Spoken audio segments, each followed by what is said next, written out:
Hello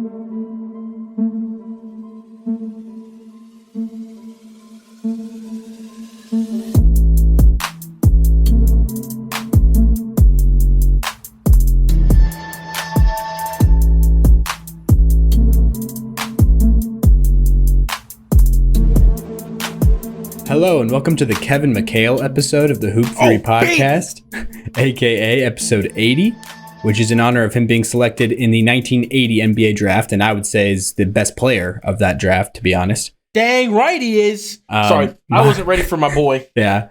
My name is Logan Wortman, recording this one on the evening of Thursday, April 18th, and as usual, I am joined by my boisterous co-host, Jacob Roth. Jacob, how does it feel to be on the Kevin McHale episode? It feels fantastic, weirdly fitting for my random outburst that I never do during your intro. Yeah. Usually I make it until you throw it to me. The boisterous adjective you're saying is fitting? Yeah, it was very fitting today. I'm going to also send you the clip of, because Kevin McHale is also a renowned, famous Nebraska ball fan. He came and talked to the Huskers. Really? You didn't know about this? Did I not talk about this on the pod? Yeah, because... Maybe. How long ago was it? Was it a while ago? It was near the end of the regular season. Actually, I know exactly what game it was. It was we beat somebody in Lincoln. I don't know the exact game. It was the game before the last game of the season. Second to last game of the season. It was in Lincoln. We beat them, and I should know who it is, but I don't. And then we went to Michigan and pounded them into the ground because they were terrible at basketball this year. And then it was in between those games when he came into the locker room and said, hey, because him and Fred Hoiberg know each other. I'm guessing from front office of the T-Wolves days, or coach or front of, I don't know what. He would have been at what point he would have been the front office, and for Fred Hoiberg was a player. And then also when Hoiberg was coach, they interacted. I'm not sure if like Hoiberg, assistant coach. I don't know. Hoiberg might have been might have been involved with the T-Wolves after his playing career. Also, I'm not sure.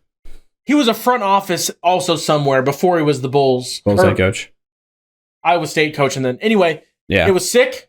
Kevin McHale, well-known Nebraska ball fan, probably more of a Hoiberg fan. Also, big news coming out of this will actually come out after this is all done and old, but Chucky Hepburn entered the transfer portal today. He's not going to Nebraska because I'm like almost guaranteed positive. He is a Michigan State Spartan, along with his high school teammate, Frankie Fiddler, who's a really good player for UNL. Okay. This past year, averaged like 24 points a game. Just a bucket. And they're gonna both go play for Mr. Izzo, if I had to guess. Makes sense. Honestly, I feel like we should give Izzo a doctorate in basketball. I feel like he's earned that. It should be Dr. Tom Izzo instead of Mr. Izzo. You know? Does anybody have a doctorate in basketball? No, but I feel like it should be a thing that we can do. Medical doctors don't have to be the only people that are doctors. Like, it'd be Dr. Belichick. Bill Belichick's for sure a football doctor. Yeah. Who's another person that I'm like, and they've got to be like, it's like, not just, they know basketball. It's got to be like, you are the top of the top. Mm-hmm. Not just, they've got a pretty high basketball IQ. It's got to be like disgustingly high. Yeah. Mr. March, right? Tom Izzo's nickname? Yeah. You'd be Dr. March. Weirdly good. They get really good in March. Mm-hmm. Sometimes they barely make it, but then all of a sudden they look like a scary-ish team. Yeah, I saw he has the best record against higher seeds in the tournament all time, or most wins, one of those two. And Jim Boeheim was second in whatever stat that was. And then the other thing that irritates me is when they throw these stats out there. Vacated or not vacated? I'm assuming it's vacated, which makes it less legitimate to me, because a lot of the times the vacated things are just stupid, just dumb reasons that didn't impact them being a good coach. I get the like principle of like why, but also lame. Yeah. To me. And especially the players' grades one, to me, I'm just like, who cares? Yeah. But other people might have a very different feeling on that than I do.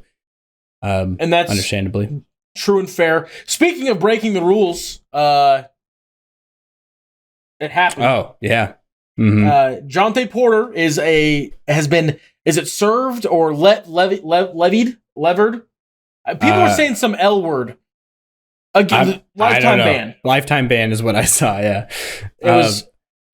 But yeah, for his involvement, for I guess proven. I don't know if this investigation was a legal investigation or not, or if it was just the NBA, like a first party investigation. Didn't bring in anybody else, or I would assume there has to be some sort of legal involvement in this. I feel like that would have to come from the gambling platform side. Oh, they would have to press charges, basically. I don't know. This is just straight up guessing, but I feel like the NBA side would be, you broke our rules. And I also, you broke our rules. You're done for forever. Yeah. Shaving points it's a cardinal sin of any sport. So what he did was disclosed medical information about himself to a friend. Everyone assumes it's a friend, to someone that he also knew was an NBA bettor. Mm-hmm.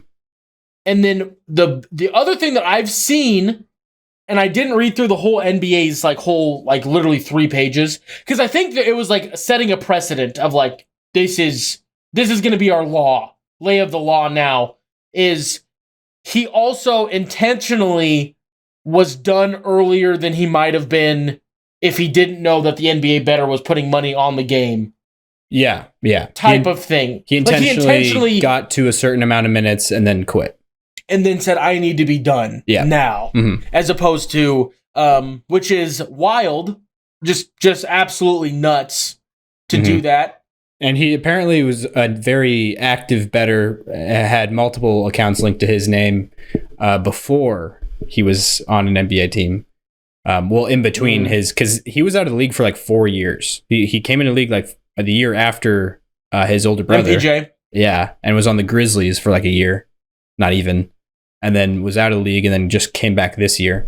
So, but in between that time, apparently he was an avid bettor on multiple leagues. But apparently it was a conflict of interest that he had some sort of issue that came up at one point with somebody being concerned that his brother, was on a team, and so he shouldn't be betting on NBA games, basically. Which that is wild to me. Stretching it that far. Yeah.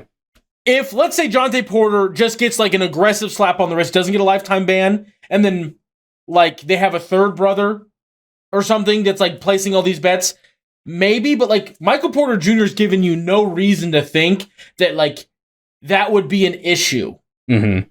Other than talking with your family, I hurt my ankle, whatever. You know what I mean?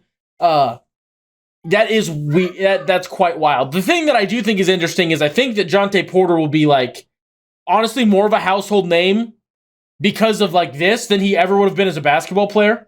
Oh yeah, he'll be the precedent for the NFL. He'll be the precedent for just any athlete engaging in anything. Yeah, because I mean, this is the outside, let's say that he didn't intentionally get to a minutes and then leave. If he just would have been talking to a buddy and then was it was a tip, basically. My eye hurts. And he wasn't even trying to make it line up so that his friend would win a bet. He just gave a tip as oh, that's likely that would happen, Because I feel that's going to be the precedent that every league will go on now is going to be anything medical. If you divulge it to someone that, I don't know how you figure out if they know they're a sports bettor or not. I don't know how you would do that. Obviously, in Jontay Porter's case, it seems like he was very aware that his buddy was... It was not a...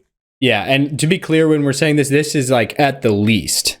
This is... Because that's illegal. We know at least that he disclosed, confidential information. Personal medical information to someone that he knew was an NBA bettor. Yeah. And so that is the least of it. It could have even been this person was placing bets on behalf of him. That isn't proven necessarily. Theoretically, that could be even what it was. But yeah, I think the reason why this punishment was so harsh, I guess, a full lifetime ban, was for what you're saying, making an example out of him. He's the precedent to show that the NBA doesn't mess around with this, and this is a pretty easy player to do that with. Somebody that was on the fringe of a roster. No, it's not impacting your image because it's not a star. It's not a guy that has think about what if I've heard somebody say this, so this is an original thought to me, but if this was MPJ and not Jontay, so his brother instead. I don't think it's a lifetime ban. Yeah, exactly. Because Jontay's I don't want to say star, but not Jontay, geez Louise. Michael Porter Jr. is not enough of a star, but he's like very important to a face. Yeah. Like he's something that people would like, oh wow, guys that high up in the NBA are doing, and he's not even high, but like guys at that level. Good starter. No, he's not household, but he's known. If you know basketball, you know who Michael Porter Jr. is. Yeah, easily. Very easily. Jontay Porter, there's some dudes that are basketball guys that were like, who's that? Who? Yeah. And honestly, as dumb as it sounds, I didn't connect the Michael Porter Jr. dots until you talked about it. I don't know if it's because Porter Jr., like, the junior throws me down a different rabbit hole in my brain. And they're so close in age, and they don't look very much alike. Yeah. So I think that this was just an example was being made, and I think it'll be used by every professional sporting entity as a like, well, that's what the NBA did, so we have to be that strict. Yeah. At the minimum. Yeah. I mean, Pete Rose, didn't he get a pretty harsh? He's still not in the Hall of Fame. He's barred from the Hall of Fame, isn't he? Like, which is stupid, in my opinion, because Pete Rose didn't even do this. He was betting on himself to win. I'm going to be better than you. Yeah. And I want to make extra money because I'm better than you. That feels like that shouldn't even be against the rules, to be honest. Betting on yourself to win. And even if it's not team, it's just me I am directly better than you. I actually think that would be more of an issue than the team winning. Or just the team winning, you think is the like that's should like be fine. How is there anything wrong with that? But I could see maybe personal stats, because then it becomes like more about you getting the personal stats than actually winning the game. But that's still fair. I mean, still, people, you could argue some people are like that already without the betting. Yes. No. You know, I would say a large number of people are like that. I also wonder if this is going to be the death of the player stats specifics, where it's for the bets for over-unders. If it'll just turn into, instead of betting on Jokic over 35 points, it'll be those will just go away, and it'll just be teams. No, that's been a discussion for a long time. At the minimum, I think it gets rid of it in college. Oh. I think college. I argue that college already shouldn't have that. Are they losing a lot of money to those? No, I just think that the leagues will that'll be a thing that gets a sacrificial lamb, one could say, to keep gambling around in full. Because I think that this will also make something governmentally be done at like a federal level, probably. Wow. Because or at least put more eyes on it. Is probably the best way to put it. I've heard apparently that they like if you're affiliated with the NBA at all, and this is the reason why people think he might have been having the friend bet on his behalf, it's because if you're affiliated with the NBA at all, work for any team or anything like that, your name, your like email and phone number, everything's put into a database. Yeah, and like it's checked like monthly to make sure that you're not putting money on anything anywhere. Basically. Well, and I know that like every league takes it really seriously. Like the NBA, obviously, we saw that they took the Jontay Porter situation seriously. But like famous Nebraska Cornhusker Will Compton is a very not great football player. I mean, he was in the NFL, but he was a special teamer in the NFL. Nothing special. He does a podcast for Barstool. Yeah. And when he was trying to go back into the NFL, they were going to make him retroactively pay back all of the money he had made gambling, and they were going to make him delete all the episodes that talked about him gambling, and they were going to make gambling on what? On football. Just like other people. Why? Why does that matter? That is why I don't know. Okay. But it was like, I mean, like he was like the exact same level of player. But he wasn't betting on himself. Right? He was in a conflict of interest, right? No, he wasn't even playing when he was making the bets. So I don't see why that would even be an issue. But he was trying to go back into the NFL, and the NFL's like rules were you have to pay everything back, you have to delete all the episodes, you have to unaffiliate yourself with Barstool because they have a sports book, you have to do all of these things.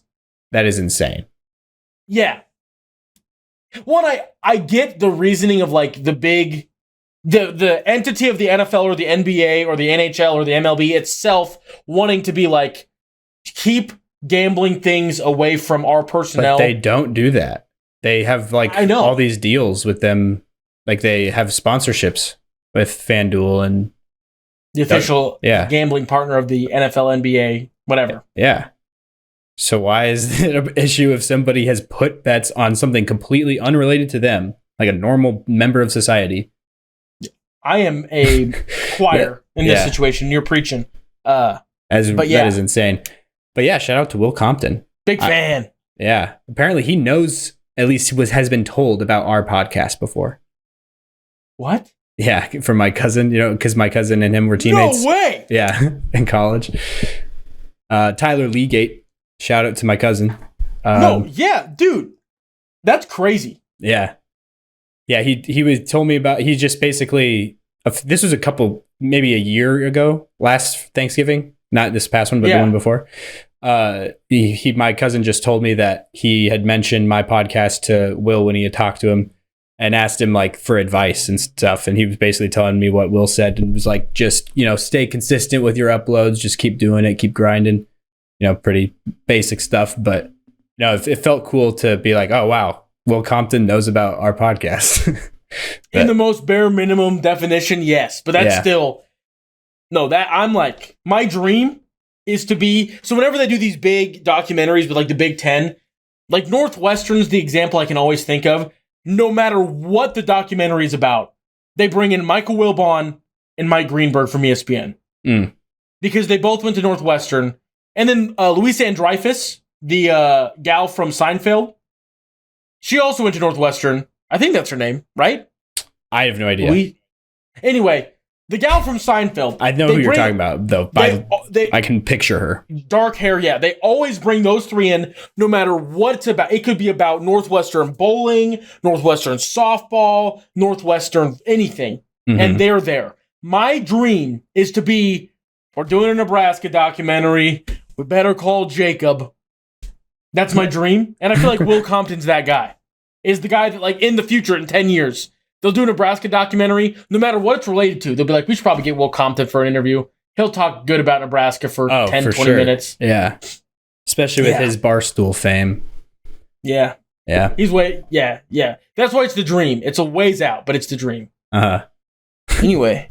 Jontay Porter, that was just dumb. The main reason I wanted to bring this up was the big reaction I've seen from so many people on Twitter is people making the comparison, like saying that it's insane that the NBA would lifetime ban him when there's people like Josh Giddey and Miles Bridges, having their issues. It's like, I just don't understand this line of thinking. I get why people are like, to me, it's like a very simplistic, naive way to view things, to be like, oh, well, these guys possibly did far worse things. It's like, well, yeah, but the NBA isn't your dad, or the NBA isn't like supposed to be giving spankings out to people just on like the morality of things. It's somebody was shaving points in an NBA game, or like, at least having a conflict of interest, making bets on things, trying to, it's harming the integrity of the game, literally in the game. And they proved it with an investigation. So very fast. So it wasn't very hard to prove. Yeah. Like it was pretty like, can we get your phone records? Yep, you're done. Yeah. It's like, that's how fast it felt. Because this broke, it had to have been less than a month. It was April, wasn't it? When the first thing started. I will find the exact date. I'd be shocked if it's not in April. I think it might have been right at the end of March, but either way, it's still very quick. But the point is, it's like, you're comparing it to situations that the NBA doesn't like. This is something, the Miles Bridges and Josh Giddey thing, those are things that happened completely outside of the NBA's jurisdiction, like in their personal lives. And yes, the NBA, I don't think that it should be, which is also wrong. We bullied both of those people. That like if Josh Giddey did what they did, and that's the issue, is the NBA can't prove, like they don't know if they did or not. Yeah. Because what they did was what they should do and allow the law to investigate and go through its process, which in both cases it has, apparently. I don't know if there's malpractice going on, but I don't know enough. I don't know if people out there who all have these strong opinions do either. I don't know, but people always think they do, is one annoying thing. But like, I'm just saying that it's like, to me, that's like getting pulled over for a speeding ticket, or like, you know, having something done to you as a punishment for you doing something that was against the law, you know, and then you complaining or trying to like fight back against it by saying, I shouldn't get punished because there's somebody else who did something that was worse, maybe. I can do no crimes because Hitler murdered millions of people. Yeah, and didn't get charged. And I think he post this is the second time I've tried to say this word today. Posthumously. After they died, it's posthumous. It's posthumously. Posthumous. That's why post sounded so dumb. Because it is dumb. Yeah. Also, how do you say all-knowing? Like the word that means all-knowing. It starts with an O. Oh, okay. Well, that was a really weird way to ask that. The first I should have. I just there's a way that it's said. Yeah, the word omniscient. Or yeah, but the like in Rap God, he says omnipotent. That's not all-knowing. That's all-powerful. Oh, omnipotent. Omniscient is all-knowing. So, but it's not omnipotent. It's omnipotent. Omnipotent. Yeah. English is a wild. Well, I think that Eminem just flicked some words around to make it sound hard. But yeah. Anyway, that was a totally. But no, it's the same logic of like think about all the murderers that have done stuff before and got away with it. R.I.P. O.J. Simpson. Yeah. But I can do whatever I want now. Like, that's crazy talk. That's crazy talk. Yeah, exactly. That's a level of delusion that I aspire to have someday. Mm-hmm. That's craziness. Yeah. It's like when something, it's like, believe it or not, when something is easier to prove, it might be less of a crime, sure, but it's still going to be punished. Like, even though there's other ones that weren't punished, like this one, it's like, there's no way around the fact that the NBA figured this out, and the NBA is like the victim. You know, in some ways, the NBA is one of the main victims of this crime. Yeah. You know, and so it's like they have every right, and they have every right to kick out Miles Bridges and Josh Giddey too if they want, because it's a free country. Get proven. Yeah. I mean, even if they think that there's enough to hurt their image as a league or whatever, they're literally just an employer. Like it's not that hard. But it's each their own, and they're also not like. I don't know. They're allowing the law to do what it needs to do, which you could have complaints about them, but let the complaints be about them and not the NBA in this situation. Yeah. Is my take on it. But on the record, if Giddey or Miles Bridges actually did do what they are accused of, I'm good for lifetime bans. Be gone. Yeah. Lifetime ban is a thing that they only use for like special things, like Donald Sterling called people the N-word and Jontay Porter gambled on games and literally shaved points. Mm-hmm. So I think that they probably won't be given lifetime bans, but they will not be allowed to play basketball anymore. Yeah. I would think if anything ever does get fully, if they get charged with something in court, they'll be done. Yeah. Mm-hmm. So, but I guess moving on from that, we can touch on the play-in games that have happened so far, which were both the first round, whatever you want to call it, play-in games, the game between the 9 and 10 in both conferences, as well as the 7 and 8. And so now on Friday, which is tomorrow, we will have the 2 games for the 8 in both conferences happening. And so starting, I guess, chronologically from the beginning, Tuesday night, the play-in games, the first one was LA versus New Orleans, LA being the Lakers. I hate that there's 2 LA teams, and I have to say that. But I guess in this game, Zion was like an absolute animal.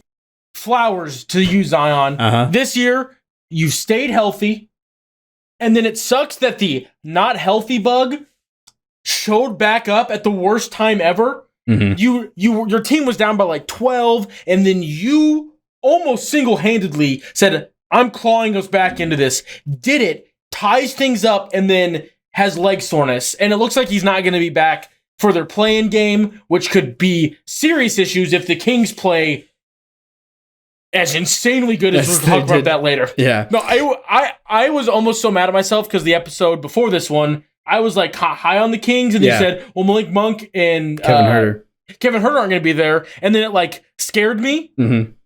Which it still does. Should have, by the way. But then Sabonis and De'Aaron Fox were like, we are actually Jamal Murray and Keegan Murray, honestly, also. It was art by the Kings. But we'll talk about that later. Anyway, Zion got hurt. Doesn't look like he'll be back.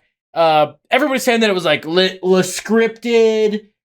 Yeah, because I saw it looked like he tweaked his ankle a little bit to me, but apparently it's a muscle issue. Is what's happened. It says soreness, which is like, I don't know who put. Jimmy Butler's is also listed as soreness, and it looks like he will be out for weeks. His listed as soreness. I didn't realize that. I thought it was soreness initially. I don't know what it changed on. Also, I thought I saw knee strain, but I'm not sure. But you could argue maybe that soreness is just a very vague term that covers a lot of things. I will also talk about the Heat when we get there, because anyway, let's stay on the tracks. Yeah. So Zion, he had a 40-point performance before he ended up going out, like, I don't know, around the 4-minute mark. No, it was, I think he had 40, 11, and I have 5 written here. I think it was 6, though. That might be right. I don't know why I wrote down 5, but in my mind it feels like 6. He was doing everything. Nothing was going easy. And he was just taking the ball to the rim against Anthony Davis over and over again. And unabashedly just didn't care. It was wild. Yep. And this was on a night where, like, most of the Pelicans kind of looked off. Zion is what kept him in the game. It was and Trey Murphy. I'll throw some flowers at him. He was really big, and especially in that stretch that tied them up. Trey Murphy had 2 big threes, one at the end of the third, and then one in the middle of the fourth quarter. But both of them were like 30-footers. But yeah, those two were both playing really well. Jose Alvarado, Larry Nance Jr., like a lot of their bench guys were just working. Like Valanciunas got played off the court very early. He was rebounding the heck out of the ball, but was just he was too much of a lumbering big on the defensive end. I think in that matchup he had a really bad plus minus. I think he was minus 17, I want to say. And then Zion, by the way, was a plus 3 in a game they lost by, what was the final score? I guess they lost by 4, so it wasn't that major of a final score difference. But Zion was definitely helping things out. But yeah, CJ and Brandon Ingram were both off the entire game. Ingram had some good passes. He had some good sequences. He had a very crisp one, drove right to the elbow, and then like around LeBron, flicked it past, or AD was on him, and he flicked it past LeBron and AD, and then Zion, and then LeBron immediately was like, I'm gonna run under the basket and get away from this. I don't want to be near what is about to happen. And then weirdly, there's just explosive up, down, and then toddler run. Yeah. I feel like Zion's body and Tyrese Maxey's face would literally just be like a 6'9" toddler. Zion's body and Tyrese Maxey's face. Is that what you said? Yeah. And Tyrese's hair also? Hair it can go anyway. But Brandon Ingram, though, got benched in the fourth quarter. Yeah. It was weird. Apparently stormed out very angrily after the game. It was a weird vibe. Mm-hmm. It didn't really make sense. The broadcasters didn't really know what was going on either. It just was like, it's crunch time, and Brandon Ingram is wearing his warm-ups. What's going on? Yeah. It's kind of weird. Yeah. And obviously you knew that. I did not think, when he got pulled, I didn't think it would be you're done. It was just going to be just chill for a little bit, and we'll get you back. Especially when Zion went down, I thought it'd be, we'll get you back out there. Yeah. Willie Green was like, nope. Yeah, and kept in CJ, who had an even worse night from the field, at least. I don't know what, I guess Brandon Ingram, I'm guessing a lot of it had to do with the defensive end. But I'm trying to find what the exact number was, but I saw that he had a very bad plus minus. It looks like he was minus 16. Yeah. So Ingram was minus 16 in the game. And I guess that was like a thing that Willie Green saw. I don't know what I guess what happened exactly, but he seemed to be just pouting over there on the bench towards the end. The whole team wasn't doing great until that like 12-point swing where they tied things back up. Yeah. So like if you think like Zion, his plus minus was probably like minus 10, minus 9. He was plus 3. Before that. Oh, before. I'm saying before that giant swing that Brandon Ingram was benched for. Yeah. Maybe the swing only happened because Brandon Ingram was benched. Who knows? But it seemed like everything outside of CJ McCollum was clicking for them during that run. So obviously the Lakers should have won the game. I thought the Lakers played a better game for the game. Zion just was like, I'm going to do my darndest to will this to be a win. As a full team, Lakers played better for sure. LeBron and AD both had like meh games. Just fine. I think LeBron led the team with 20-something points. Yeah, I think he had 23, I want to say, but he shot like 30% from the field. AD had he didn't have a very aggressive night. D'Lo played pretty well, shot the ball well. He had a big 3 at the end. AD also was apparently dealing with back spasms or something. Oh, yeah, that's good to know. That was a reported thing. They didn't know if he was going to play. But I thought AD had the, like, they're going to win this game play of the game when LeBron just really hardcore missed a mid-range, like, Dirk floater jumper type of shot thing. And AD, like, getting boxed out without reaching over the back, reaches across the body and catches the ball with one hand. Oh, yeah, I do know. At the very end of the game. And then just lays it up. And I'm like, that's an adult male thing to do. That was nuts. Yeah, LeBron that also... was crazy. In the last minute or so, LeBron had a turnaround jumper over Herb Jones. That was really big. Who we'll talk about later as an all-defensive team guy. I'm sure we'll both have him. That was on full display. I think he did a bang-up job and the biggest game of their season thus far. He did not shy away defensively from who do I need to be on? I'm ready to go. Yeah, exactly. But overall, sucks for the Pelicans that they could not pull that game out, even with Zion having the night that he did. And it also sucks to see that it feels like I heard this from somebody else. So this one isn't mine, but I've heard, or I feel like it's true that whenever we see Zion get injured, it seems to happen when he's like going full exertion mode, and also whenever he goes full exertion mode, we see him get injured. It seems like one can't happen without the other, which is just almost like a video game debuff. Yeah, it's just like you can go crazy, but you're going to be hurt.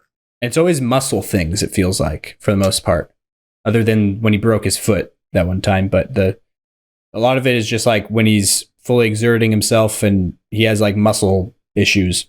So yeah, it's tough. It stinks. It sucks because when he is going full like crazy person mode, he's so good. Yeah. Just offensively, there is no one on this planet that I would take in a meet me at the rim outside of maybe Victor Wembanyama because he's got the speed to do with it. But like, I feel like Zion is strong enough to not care. Yeah. He'll just be like, oh, Rudy Gobert and Anthony Davis in the paint both trying to block me. I'll still try. He'll launch himself at them and, bounce into their, like, off of their chest basically. And then he just has such a good finishing ability after those plays in the air. Like most of his plays are not dunks. I don't know if people who don't watch the game a lot, don't know how Zion scores. Yes. He drives, he's like a wrecking ball. There's like better than any player comparison I can make is like, he's literally a physical wrecking ball that just launches himself towards whoever's defending the rim. But like basically absorbs the contact into their chest, so then it negates their shot blocking ability, and then he just kind of adjusts midair and then makes the layup. And it's weird to me because like whenever you like set a screen, people set screens and it's like, oh, it was like a brick wall. Zion is just doing that in the air. He somehow feels just as sturdy and dense with his feet not planted. It truly is like you threw a tennis ball against a wall and it just kind of bounces off, and he just adjusts. The dunks are cooler, obviously. Yeah. But I think him going up for dunks all the time is maybe part of the full exertion mode. That is why the layup game has evolved. Because he's always had that a little bit, but I feel like maybe it's this season because we've seen a lot more of Zion than previous years. That like part of his offense is a lot more emphasized as the like finishing at the rim instead of just the finishing it by throwing it through the rim as hard as you can. Yeah. Also, speaking of dunking, great career to Blake Griffin, officially retired. I feel like that's an important thing to know. Official retirement. I saw a post about him earlier today, but that makes sense now that you say that. That what must have been is so gross, though, time flies, 13 years in the NBA. That feels wrong. It feels low? Bit. Feels high. 13? Oh, I thought that would, I kind of feel like that's low. I also stopped paying it, yeah, that's just crazy to me. 13 years in the NBA. Shout out to Blake Griffin.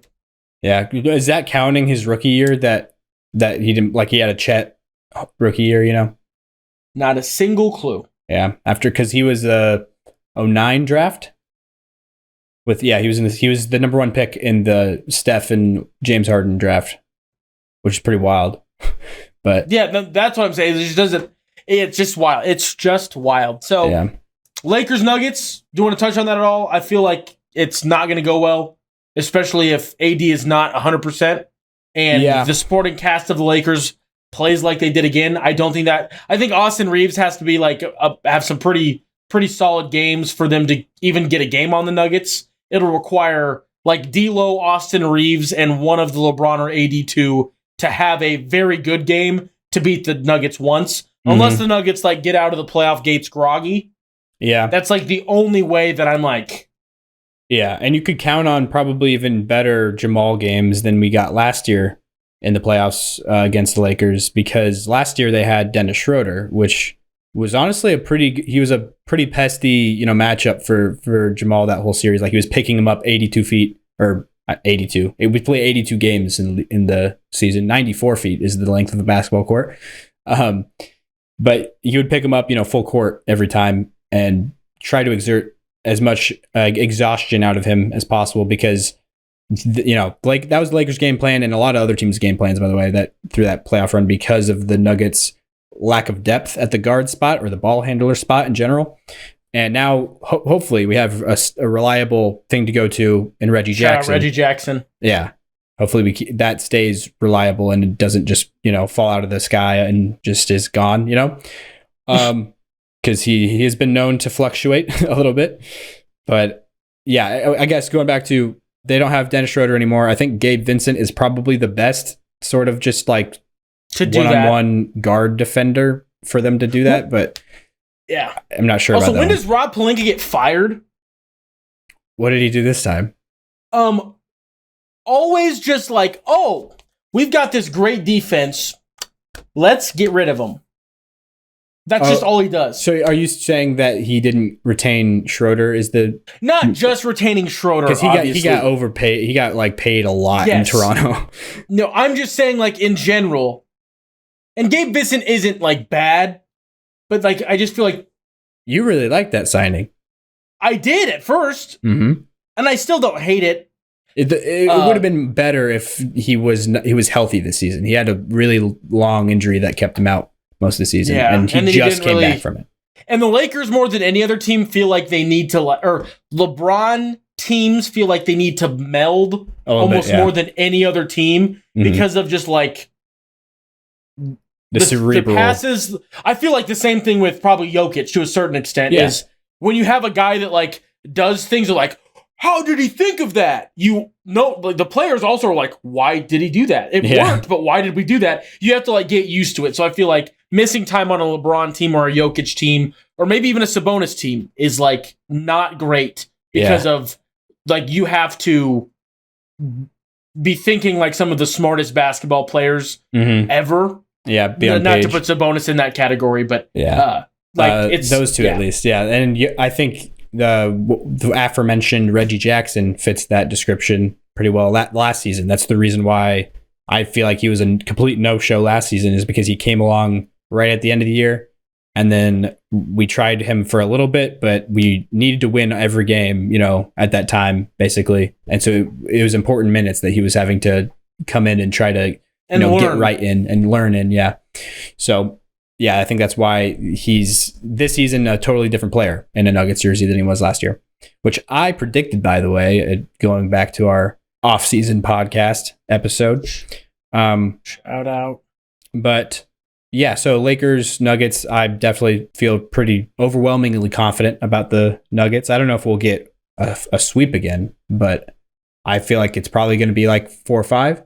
So yeah, feel good there. And then on to the other play-in game that happened in the Western Conference. We had the Warriors and the Kings in the 9-10 game. And so that's the winner of this game, which was the Kings, is going to be playing against the Pelicans for the 8 seed tomorrow night. And like we said, Zion's going to be out tomorrow night. Not sure about Brandon Ingram, where he's going to be. Hopefully he shows up for the Pels' sake, because that would be hard to win without both of them. But yeah, I guess for the Kings, though, they had a really good game. Keon Ellis, honestly, was a big contributor. Shout out to our friends over at Hoop Journal.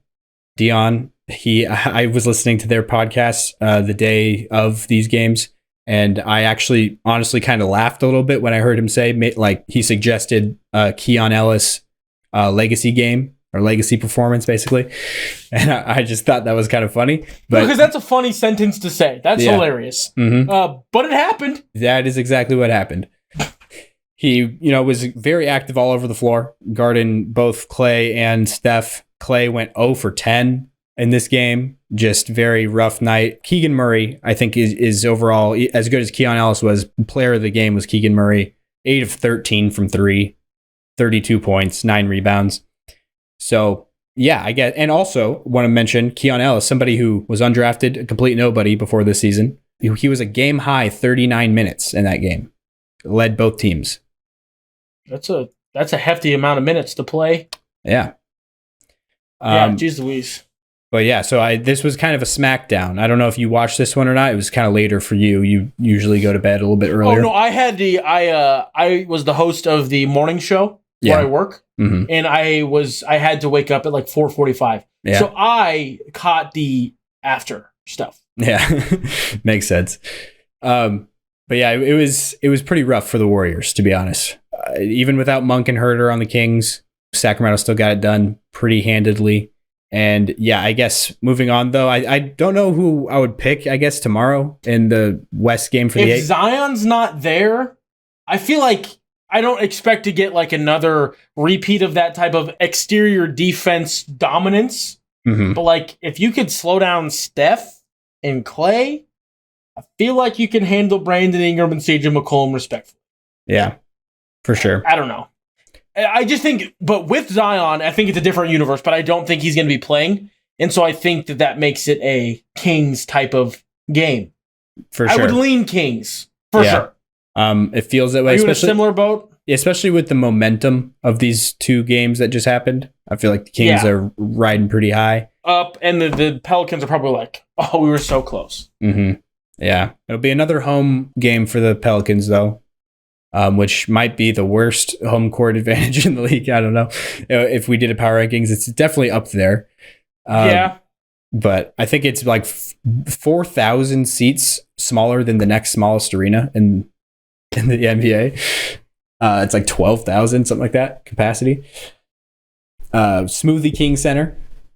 But shout out to New Orleans. They are hanging on by a thread with still having an NBA team in their city. What? So they're hanging on by a thread, having an Who NBA. Is? The Pelicans? New Orleans, yeah. Oh, I didn't realize that they were trying to leave. They're not trying to. It's just that they are by far the least valuable NBA city right now. Like, it has a team. Oh, yeah. Like, if a team was to move, it would definitely be the Pelicans. I don't think the NBA will let a team move. Oh, really? Right now. Maybe in the next wave of expansion, they'll no, they need to add 2 teams. So unless they find like a third city they want to add. I wouldn't be surprised if ownership there decided to move. I doubt there would be that much. But I guess I don't know. I'm not sure exactly, but it feels like that would be. I mean, the Pelicans as a brand in New Orleans is not that well established or respected or, that valuable. Yeah. Wait, I'm dumb. Yeah, there'd have to be 3 teams added so it would stay. No, there would have to be no teams added technically for a it to third market, 2 more teams. I'm a dummy boy. Yes. Yeah, you could do it without adding teams. I'm just regular stupid. Yeah. I have since redid the math, and I understand that I am in fact a goose, a silly goose, a silly goose.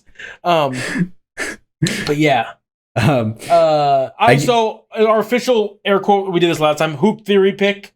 Oh yeah, Kings. Kings. Yeah, we'll go Kings. I'm fine with that. I feel if Zion's playing, I would probably lean Pelicans. Mm-hmm. But if they are Zion-less, I'm going to lean Sacramento. And whoever gets in, I'm sure the Thunder are probably just going to destroy. Especially if the Pels do get in and Zion isn't back right away. Oh, it's done. Yeah. But if Zion's back and healthy, that could be interesting a little bit. Not super, but it would be fun to see a team that has the girth to like pressure OKC in the paint. Mm-hmm. Yeah. Because obviously height, they have Chet, they can kind of deal with height, but the girth half of size is what they really struggle with. For sure. And also the Kings, if they were to hypothetically make it out of the first round, then I think there's talks of Monk and Herter coming back, but I don't think they're going to be available from what it sounds like at all for a first round series. So Kings are pretty much done. But let's light the beam as many more times as they can allow it, Honestly. That'd be so sick, though, if somehow we mess around and get a Western Conference final of Kings Nuggets. That would definitely get that narrative going of has Jokic had back-to-back the easiest trips to the finals ever.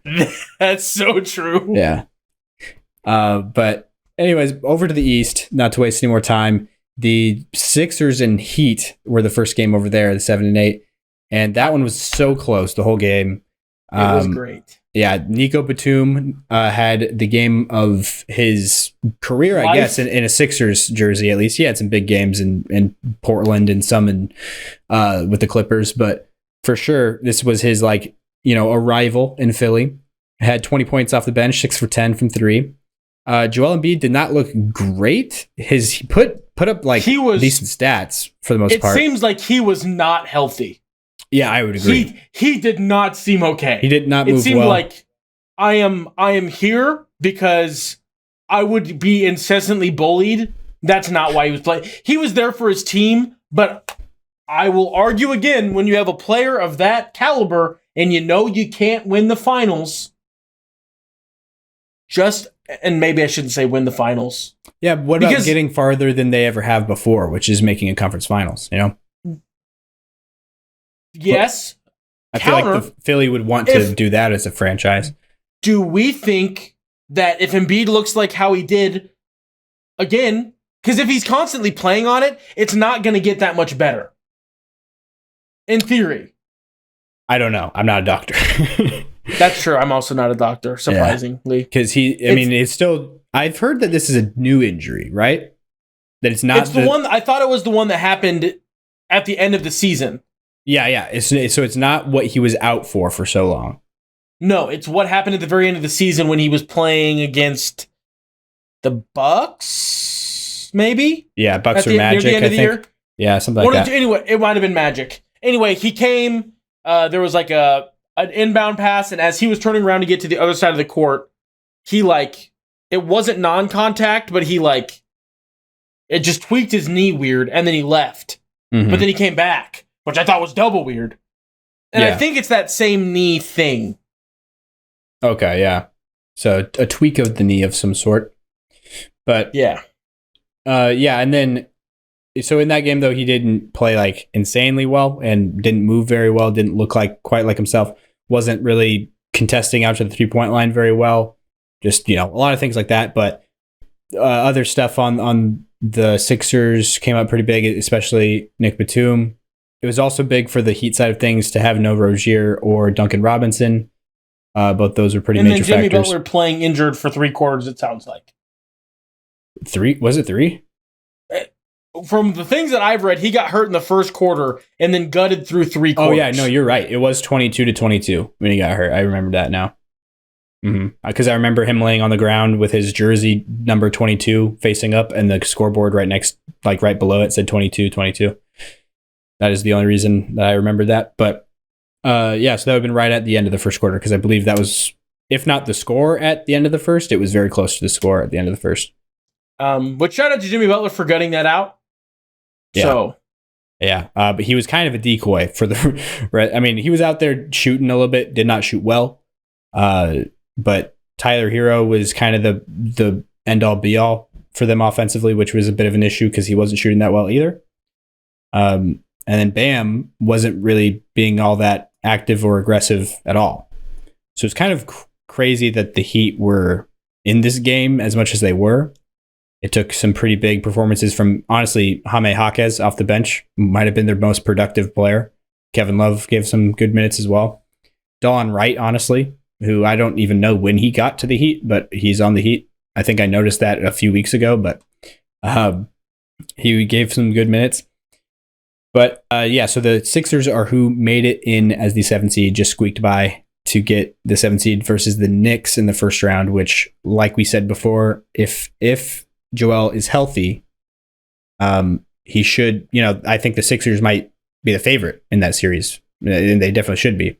But yeah, if he's healthy, but I'm just it feels like he's not, and that's why I lean Knicks now for I do lean Knicks, pick. And also in an environment, if Embiid does look like how he did, and the people around him need to step up, a place that's not very easy to step up when you're not like that guy is MSG. Mm-hmm. Like that place is going to be wild. Yeah, for sure. I think personally. No, I agree. So I mean, his own. I would be more worried about his own crowd, to be honest. But they might be even more likely to give him a hard time, like they did with Tobias Harris in this game that we were just talking about. But yeah, Kelly Oubre also had a pretty good game. Forgot to mention him.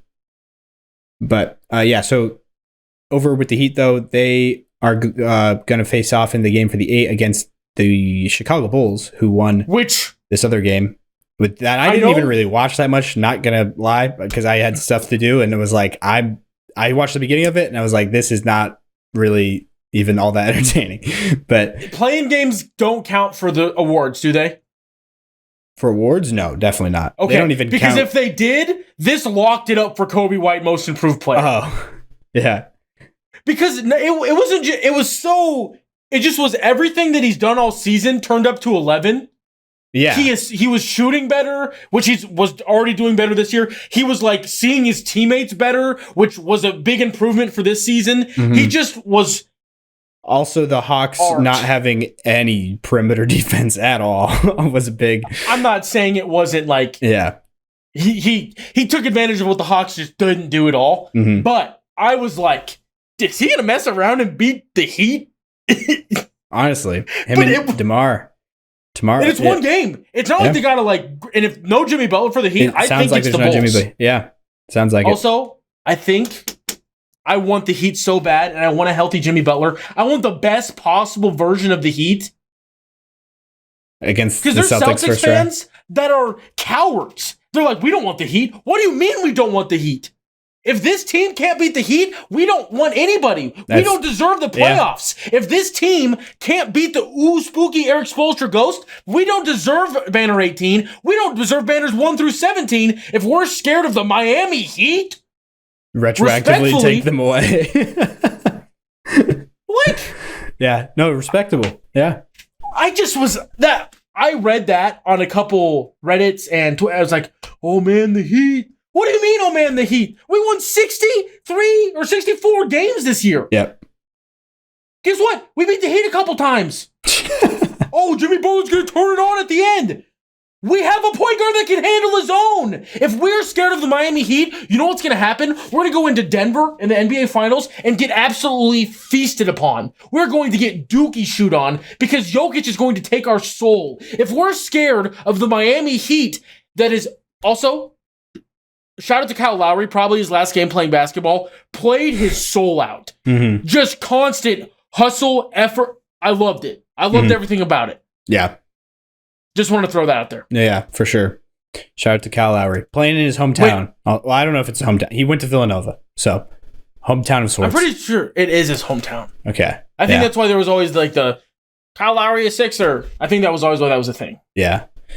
But yeah, so that's... Sorry, I got a little bit ranty, but yeah, no, I think that's an interesting, but also very respectable thing about you want the best version of the Heat to face off against the Celtics first round because Chicago. I'm not worried about the best version.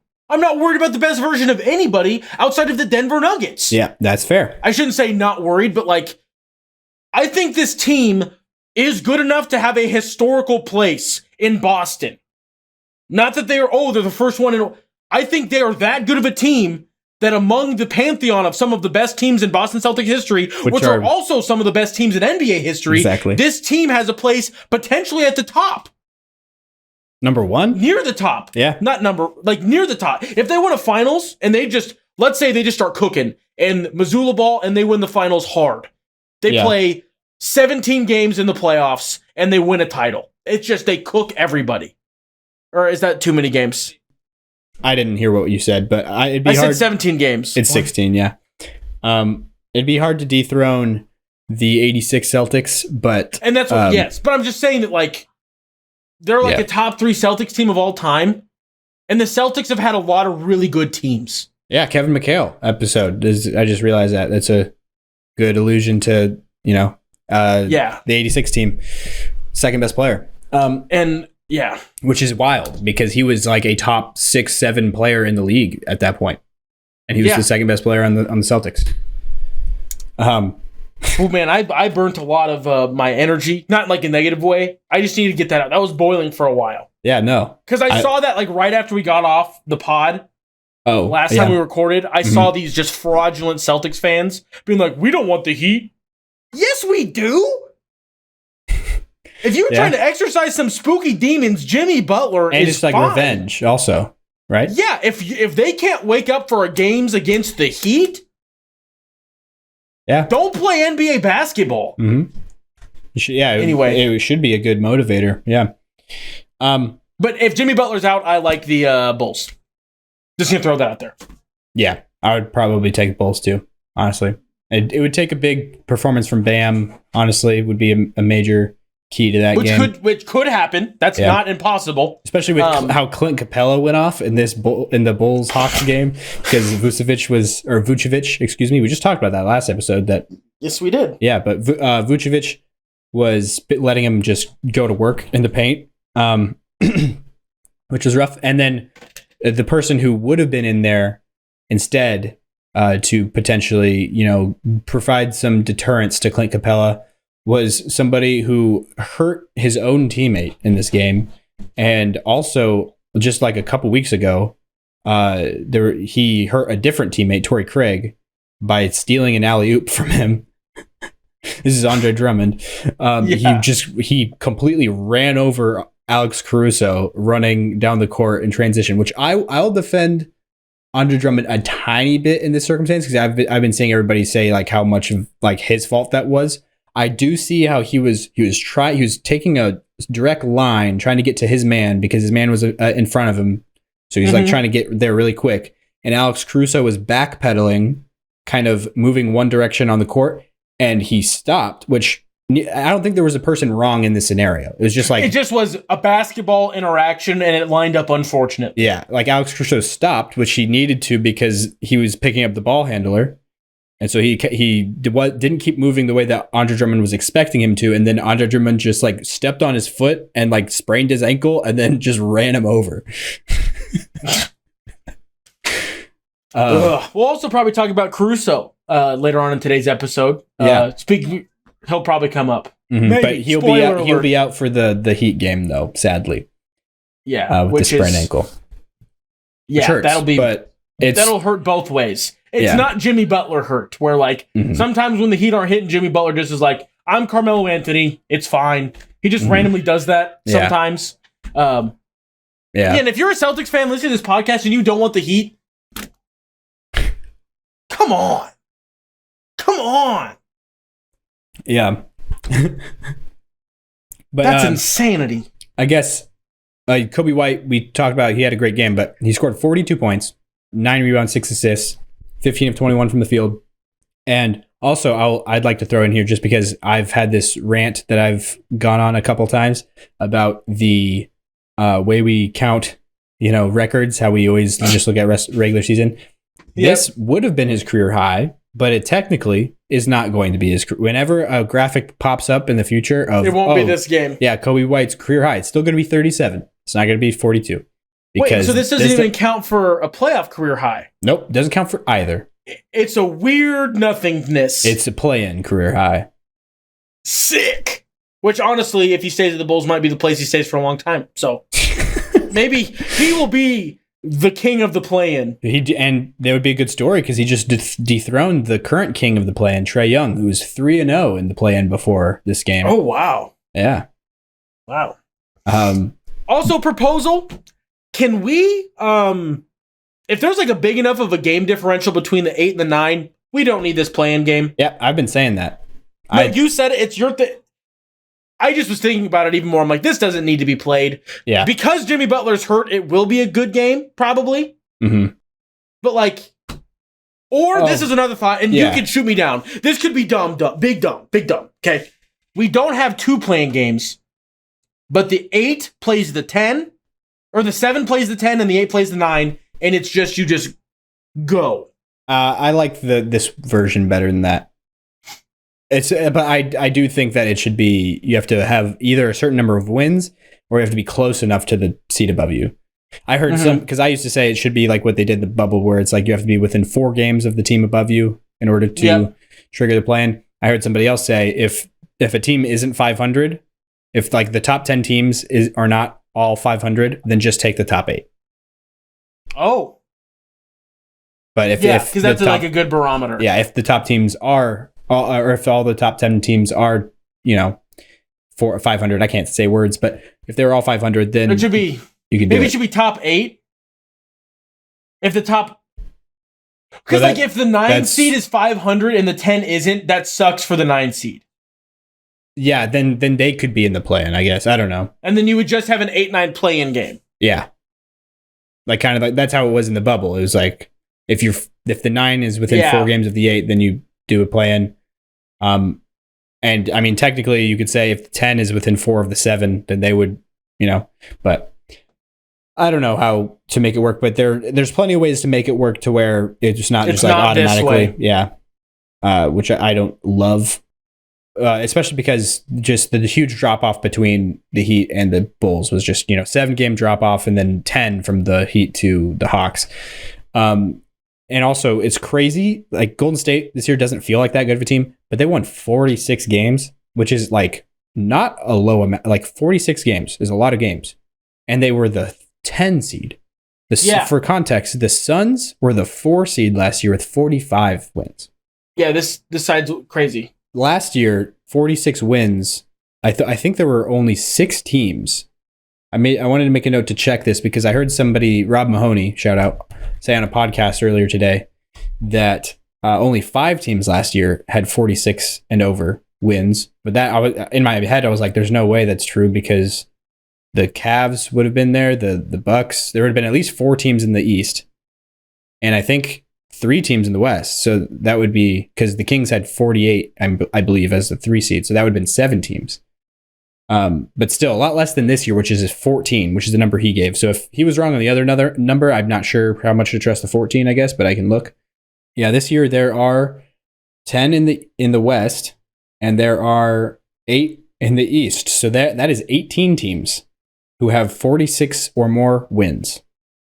46 or more wins. There's 18 teams in the league right now doing that.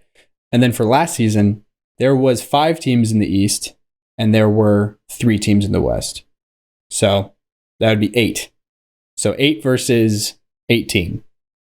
But yeah, I guess we will need to take a break here really quick. It'll be a brief intermission before we hop into what we are recording this episode for, and that's for All NBA, All Rookie, and All Defense. So see you soon. And we are back, and we're going to jump in to our all rookie teams for this NBA season. Should be pretty easy for the first team, at least. I don't know. I think I'll be the one giving my second team. Jacob, I think, is... I didn't feel like I had enough of like I didn't feel great about my second team because like when I was struggling to think of rookies, I was like, this isn't going to be a very good second team. Because first I had 6 kind of 8 names that like immediately came to mind. And then after that, I didn't feel great about like sorting through. Yeah, there's a lot of names that could go on the second team. And so I didn't want to throw stuff out that was just absolute gibberish because that would be doing a disservice to everyone. So I have first team, and I think that our first teams, I would wager, are probably pretty similar. Yeah. Outside of maybe the last two people. But anyway. Two people? That really surprises me because you said in our last, or one of our last episodes, whenever we did Rookie of the Year, that there was like a undisputable top 4, and I agreed with you. You're right. So never mind. It's probably just the fifth. It's probably the last the 5th and 6th is what you're the 5th and 6th. Yeah. And then I have a hard 7th and 8th. But I don't know how that works, and so yeah. Mm-hmm.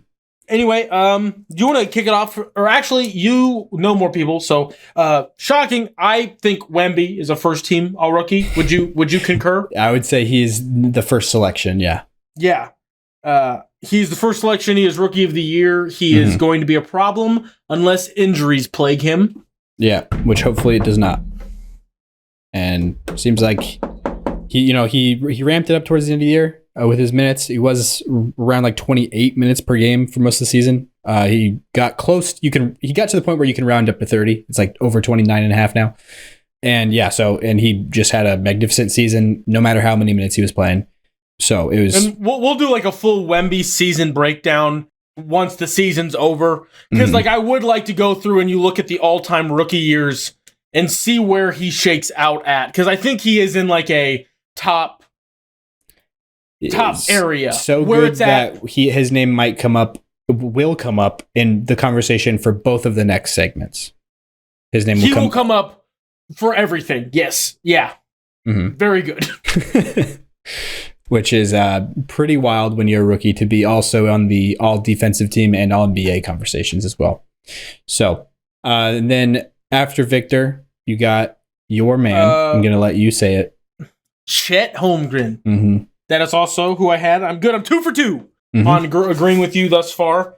And then Chet, was in the conversation for rookie, kind of. And then Wemby ascended. Yeah. And just left him in the dust. No, not disparagingly to Chet, but that's just what Wemby did. Yeah. Just took it up another level. By the way, there's people commenting. I've had a couple comments recently on TikTok of one of our older videos that got released back like in December or January or something. And it was when recorded. It made sense. Yeah, it was recorded back in December, where you say something about how Chet is rookie of the year. And there's like people arguing with you on there, like that just commented like today and yesterday. And I'm like, yeah, we understand that now. This was a very different time. And I was also probably higher on Chet than like what was reality. Yeah. But he was it still, was an it wasn't actual crazy debate. Now it's like, yeah, sports books just took the ability to bet on rookie of the year away. Yeah. Because it would have just been handing out money to whoever put stuff down on Wemby. Exactly. So yeah, Chet had a very solid, he's played his role very, very well. I don't think that he's tried to be like, I'm going to try and be that guy. I was the top 3 pick, but he's played his role very well. He's on a very good Thunder team. The only reason I think that they're getting discounted as a 1 seed is because of how young they are. But if this core stays together, I feel like this will be the next contender for the throne of the West. If they keep together, and this might be a hot take, the core 3, the names I'm going to say, maybe it's not that actually hot of a take. It is Shea, MVP candidate, Chet, they're big. And then I think the third guy is pretty clearly Jalen Williams. I don't think it's Giddey. Yeah, so Giddey's like a fourth fiddle. Yeah, I think it's so clear to the point that a lot of people might argue that Jalen is actually the second name over Chet. Yeah. Yeah. Yeah, it's like not. Yeah, Giddey will probably be not gone necessarily, but he essentially makes the most sense to move if there wasn't all the off-court stuff hurting his trade value.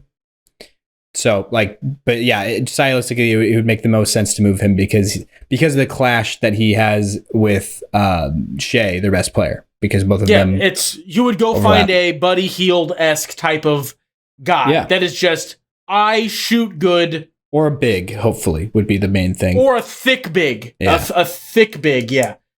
Klay Thompson? Question mark? Just kidding. Klay does not need to start in the NBA anymore, especially for very good teams. He does not need to do that.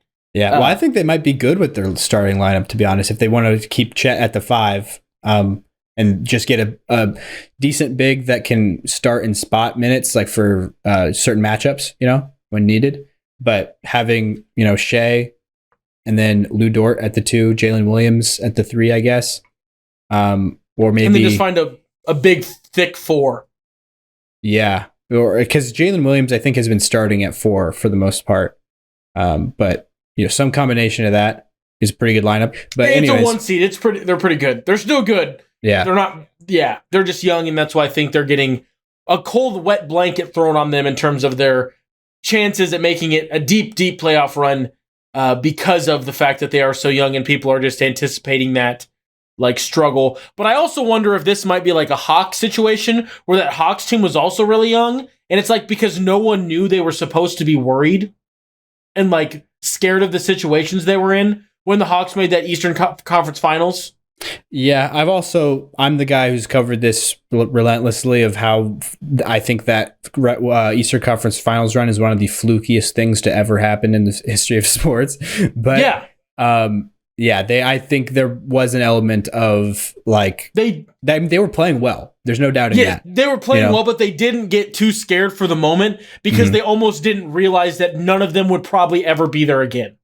Yeah. At least as that core team. That's true. They weren't going to come back and run it back, boys. You're not making it back. Yeah. They just were all anyway, that's not the point. Yeah. We're talking about all rookie team. It broke perfectly for them facing the coaches that they did. But that will, you can go watch videos of me saying that. But I guess going back to all rookie, so we're 2 for 2 so far. I think we'll make it 3 for 3 with Brandon Miller out of Charlotte. Who came in and had a really good year, honestly. It's a tough start, but as soon as Ball went down, he stepped up, and I think he blossomed from the extra opportunities that were given to him. Yeah, I could see that. LaMelo went down. Yeah.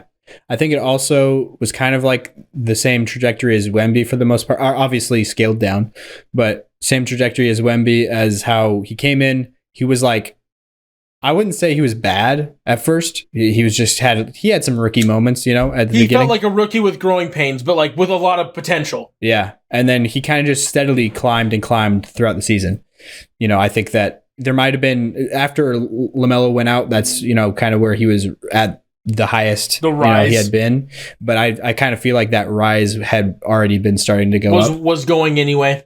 Mm-hmm. And that, actually, comparing it to Wemby is a really good way to describe it, because obviously, it's not at the same level of up here, way up high. But it was the trajectory. It felt like they both were ready, but just kind of grew into it more and more and more. And then by the end of the season, they were both playing probably their best basketball, which doesn't always happen. Yeah, you don't always see the best with rookies or just players in general.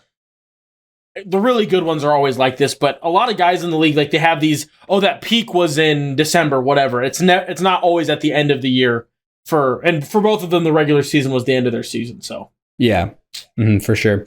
A lot of times with rookies, I think people say it's like the rookie wall that they hit because the NBA season is so long in comparison to all the seasons they've played before.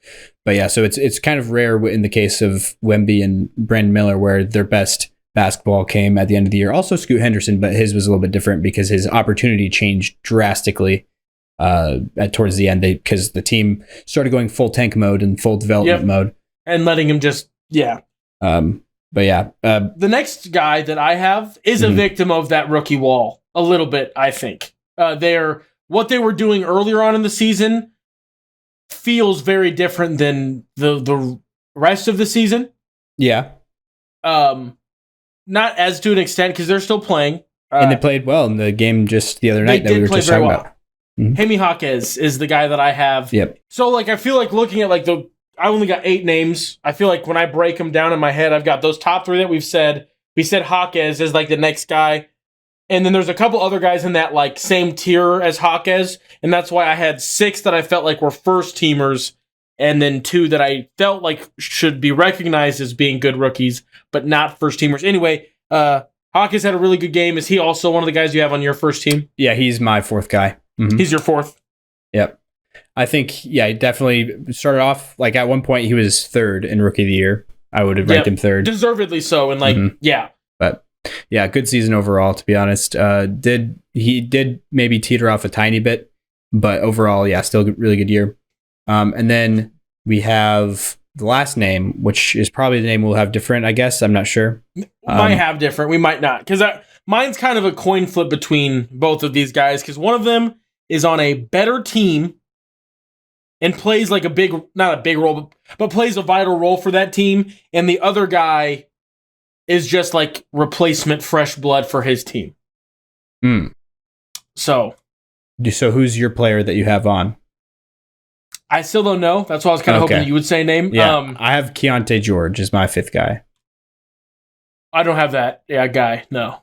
Oh, okay. See, I knew I'd forget. So I don't have him at all. Oh, that's on funny any of my 8 names. I had him fifth in my rookie of the year ballot, and so that we are. You know how the other episode we kind of did our rookie first team, and then you had Brandon Pajimski as your sixth guy. Then, or not your sixth necessarily because you said you could put him fifth also, but yeah, I don't have Jontay George on my thing like at all. I just spaced him entirely. That's unfortunate because you're definitely right.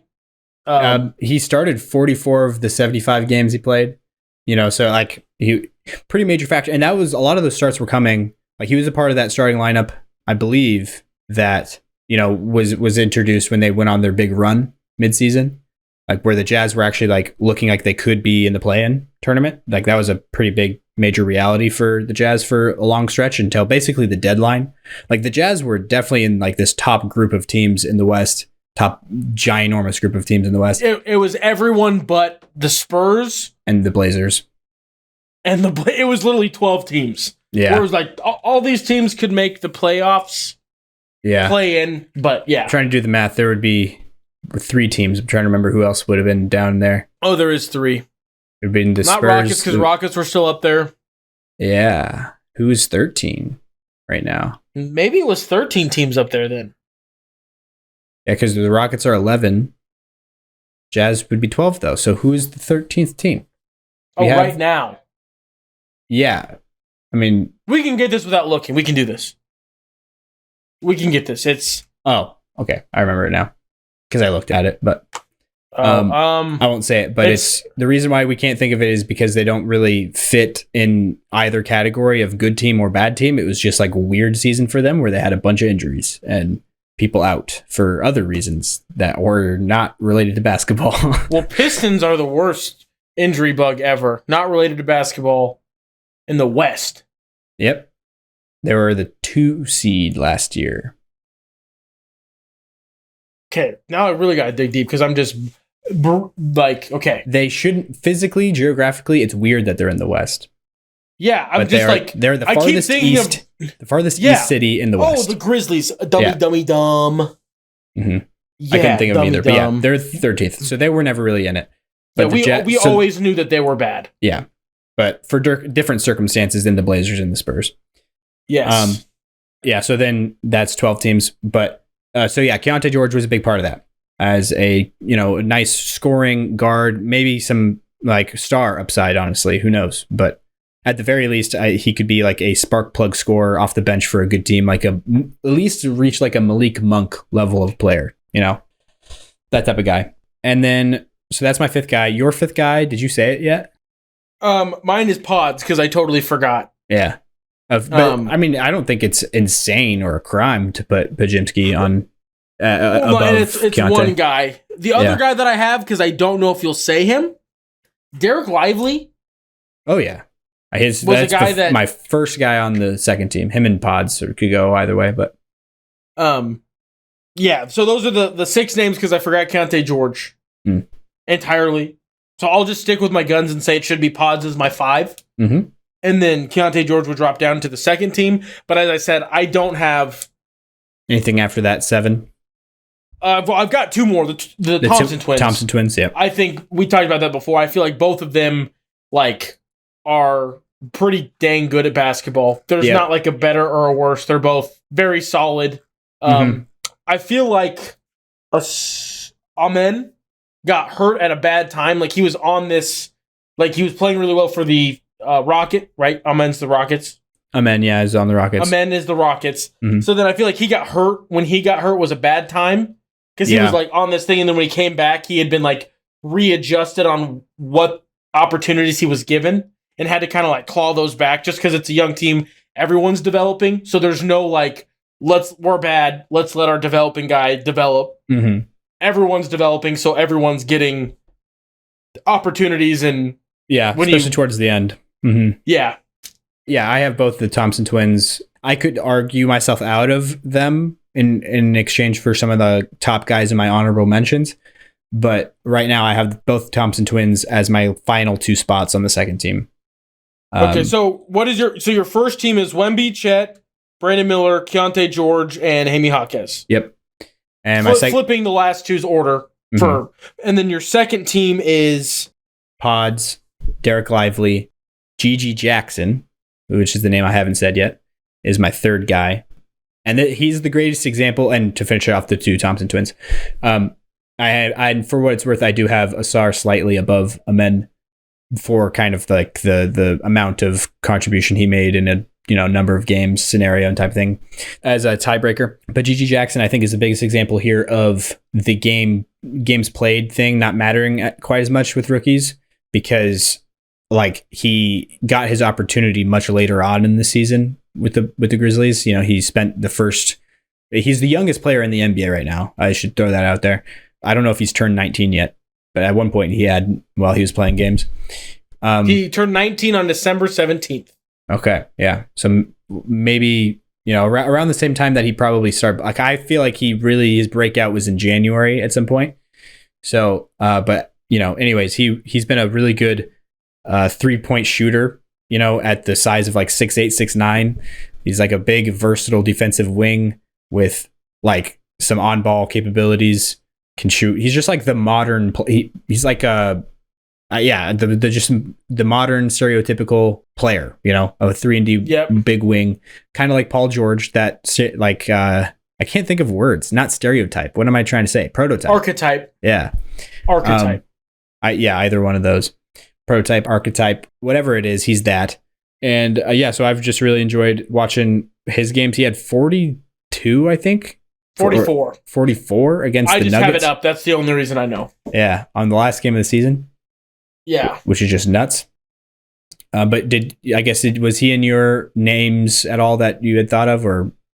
Yes, but I also was like, there was just so many names that I was like, I don't even know like where he would rank. Yeah. If he came on early enough for it to like matter. Mm-hmm. I just think he was so good in the time that he was playing that like, it's like if he would have been playing before, he would have amounted up like a season that would easily get him on this team and probably the first team. I just know that he's had a big March and a big April. That's like the only part of the season that I remember him being. His first games where he got big minutes were huge performances back in January. I do remember that one of those games was against the Warriors on national TV.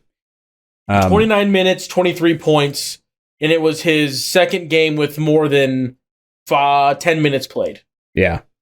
He played 27 minutes against the Knicks the game before and had 20 points, and then he had 29 minutes against 5 for 8 from 3-point land with 23 points. Yeah. And then he was fine, nothing crazy. And then he had another explosion against Milwaukee, and then March happened, and he is double digits just the entire month, and then had 44 points against the Nuggets in April, and 31 points against the Lakers the 2 days before that. And then, speaking of those type of performance, did you see Malachi Flynn score 50 points? Yeah. I talked about Cat's like All-Star Game 50 burger being the most unever brought up 50-point game ever. It's the Malachi Flynn one for sure. Like no one talked about it at all. I heard some people talk about it. That's how I heard about it. But not a big story. And also that has got to be the most unlikely 50. Like that's just dethroned whoever had it before, which is probably Terrence Ross. I was like, that's weird that they have a 50-point game. Yeah, Terrence Ross or Sadiq Bey, had a 50-point game on Super Bowl Sunday a couple years ago. I'm just going to look at like 50-point games of all time. Some of these names down here. But Malachi Flynn scoring 50 in a game is pretty wild. But some of the dudes that only have one 50-point game is kind of nuts. Like just their like Tim Duncan only ever had one 50-point game. Oh, the other direction. Okay, yeah. Like that people like some of the significant like Jokic only has one 50-point game is one what this thing regular says. Season. Yeah. Oh yeah. He has a couple playoff ones. Sharif Abdul-Rahim has only has one. Nuggets legend. Yeah. There are some pretty off the wall ones, but it's also maybe because I don't know ball enough to be like, oh yeah. Because like Mike Newlin. Don't know who that is. He did it played for 11 years. It was a second round pick in the 71 draft. Oh, okay, so 70s. Yeah. But yeah, anyway. I guess the other guys I had in my mind, though, some guys that I feel like could challenge the Thompson twins or maybe Gigi Jackson if you want to do the games played thing. I would say Cason Wallace from the Thunder. You know, somebody I wanted to bring up earlier, but I wanted to wait until we got here when we were talking about the Thunder. Cason Wallace is a pretty important guard off their bench. One of the best, probably if we made an all defensive rookie team, he would definitely be a starting guard on that one. Bilal Coulibaly, even though he played for the most unorganized, bad team in the league, the Wizards, he was one of the few bright spots, him and like Denny Avdia, and I guess Kyle Kuzma a little bit, but Kyle Kuzma is masquerading as a number one option, you know? I think he they have some good players, but they're just playing roles that they shouldn't be playing. But Bilal Coulibaly, I think, is a nice, young, promising player. Scoot Henderson picked it up towards the end of the year, and by just like the raw counting stats, I feel like he might make it on our rookie team, honestly. Second team? Yeah, because of just the name, you know, like the caliber of recruit that he was, and then like the numbers kind of look like he belongs in this conversation. So I wouldn't be surprised there. And then his teammate on the Blazers, Toumani Camara, was also a really good rookie this year. Seems like he's playing for not a good team also, but seems like a guy that would be a very important role player on a good team. Plays that type of game. And then one of my favorite guys that's a rookie, that's barely a rookie because he's 29 years old, and that is Vasilije Micic out of Serbia. Played for the Thunder earlier on in the year, and then went and played for the Hornets after the deadline. And he was balling out, at least right when he got to Charlotte. I think he's kind of in this range, as well as Marcus Sasser, who had a big early on season, not as much later on. And then one other guy who I kind of just want to throw in here because I like him a lot. He's from Sudan, South Sudan, one of those two. It's probably offensive to people to not remember which one of those they're from because of how much animosity. Half the people who listen to the podcast probably couldn't point at Nebraska on a map if I didn't wear it on my hat every pod. So yeah. It's fine. Yeah. But South Sudan and Sudan have fought many bloody wars recently. But what I think, one of those countries, and that is Duop Reith. He for the Portland Trail Blazers. He's like, I just really like him as a role player-esque, not even esque, a role player, but like the mold that he fits in the NBA as like a stretch five. South Sudan. Okay, yeah. He's from Wat, Waat. It is a small village in the northeastern part of South Sudan. Nice. So not from the capital, Juba. Nope. But yeah, so Duop Reith, though, he kind of reminds me of Serge Ibaka a little bit with the 3-point shot and just like the defensive ability and the size, also very close to Serge Ibaka in size. But yeah, I just like him as a backup big on a team moving forward. So yeah, those are all the rookies that I thought about mentioning. Moving on to the all defensive teams. First team, I have the person who I put Gobert, I think, when I finalized it as my defensive player of the year. Maybe. Wemby you really pushed for Wemby. Yeah. Not pushed for, made the argument for Wemby, and I did think you ended up with Gobert. Mm-hmm. Gobert. Yeah, but both those two are the first two names. Those are the first two names. Whatever order you want to put them in, yes. Mm-hmm. And then who do you have next? I know it's wrong, but I don't care. Derek White. Why is that wrong? I have him on my first team. I guess in the order. It's wrong in the order because Derek White's the fifth guy. If he's on your first team, Derek White. He is my fifth guy. Yeah. Is on my first team. Yeah. And I also have him accompanied by an additional guard that we just watched play in a play-in game for the New Orleans Pelicans, Herbert Jones. Mm-hmm. Herbert Jones, yep. So those are also my guards. And I'm guessing we have the same last guy in Anthony Davis as the fifth. Yeah, wow. Yep. So we have I'm the proud same. of myself. Yeah. Same. I'm not really proud of myself, team. but I think that it was just kind of weird how that worked out. Like I think those three bigs had they're kind of tier one of the bigs. Yeah. And then it's Herb and D White. You could argue I'd be okay if you put like Bam instead of Derek White. I would never do it because I'm not a hater, but I would understand if you why did someone positionless, which I don't know if it is positionless. Oh, Not sure. Also, if you put Caruso instead of like, there's like a couple Caruso guys. is the one I was thinking of instead of Derek White. Yeah, if it is not positionless, it gets a little bit weird for me. Mm-hmm. So yeah. And then second team is where things probably are going to differ for the two of us dramatically. Oh, really? Maybe not dramatically, but they will differ probably. Well, Bam and Caruso, we've said their names. Yeah, we both have them. They're on your second team. Mm-hmm. Caruso is my fourth. I could argue third name, but I just have the three bigs first and then the two guards last. But Bam is my first guy, and then Chet is my second guy. Yep, I also have Chet. Okay, so we only have two different players potentially. Maybe. Potentially. Yeah. And this is where I have four names for two spots. Okay, and I bet one of your names I could guess. I almost can guarantee I can guess one of your names. I have 5 names for these two spots. 5 names for 2 spots? But I have them kind of penciled in, roughly in order? Yeah, actually, I have 6. I miscounted. Yep, 6 names. And I have Jarrett Allen as one of the guys on my all defensive second team. Do you have Jarrett Allen in your names at all? I didn't. Not even in the names. I told you I just forget stuff. Oh, okay. I was just wondering if you had. I just forgot Jarrett Allen. He'd be added as well. Like, I put him in the same realm in my brain as the 4 guys I have. I have 4. I don't have another center on my list for some reason. The rest of the guys I have, looking at them, they're all 3-and-D guys. Okay. All of them. I don't know why that happened. I'm guessing Jaden McDaniels. Yes, sir, because it felt wrong to only have one T-Wolf. With how good they are defensively this year, I'm like, it's not Ant. He's been better defensively, but it's not Ant. Jaden McDaniel, it felt wrong to only have one T-Wolf. Yeah. All defensive is hard because there's only 10 spots, and Gobert is... If there was 15, I feel like I could have a shelf there. Mm-hmm. Like, easier than 10. I kind of agree, yeah. Because I have 4 guys in my honorable mention, so that's almost a whole third team. Yeah. So McDaniels is one of the guys I have. Is one of the guys you have written down KCP by chance? That is my 5th guy in the second team. Deservedly so. I just figured that would be the equivalent of me putting Derek White on my first team. Yeah.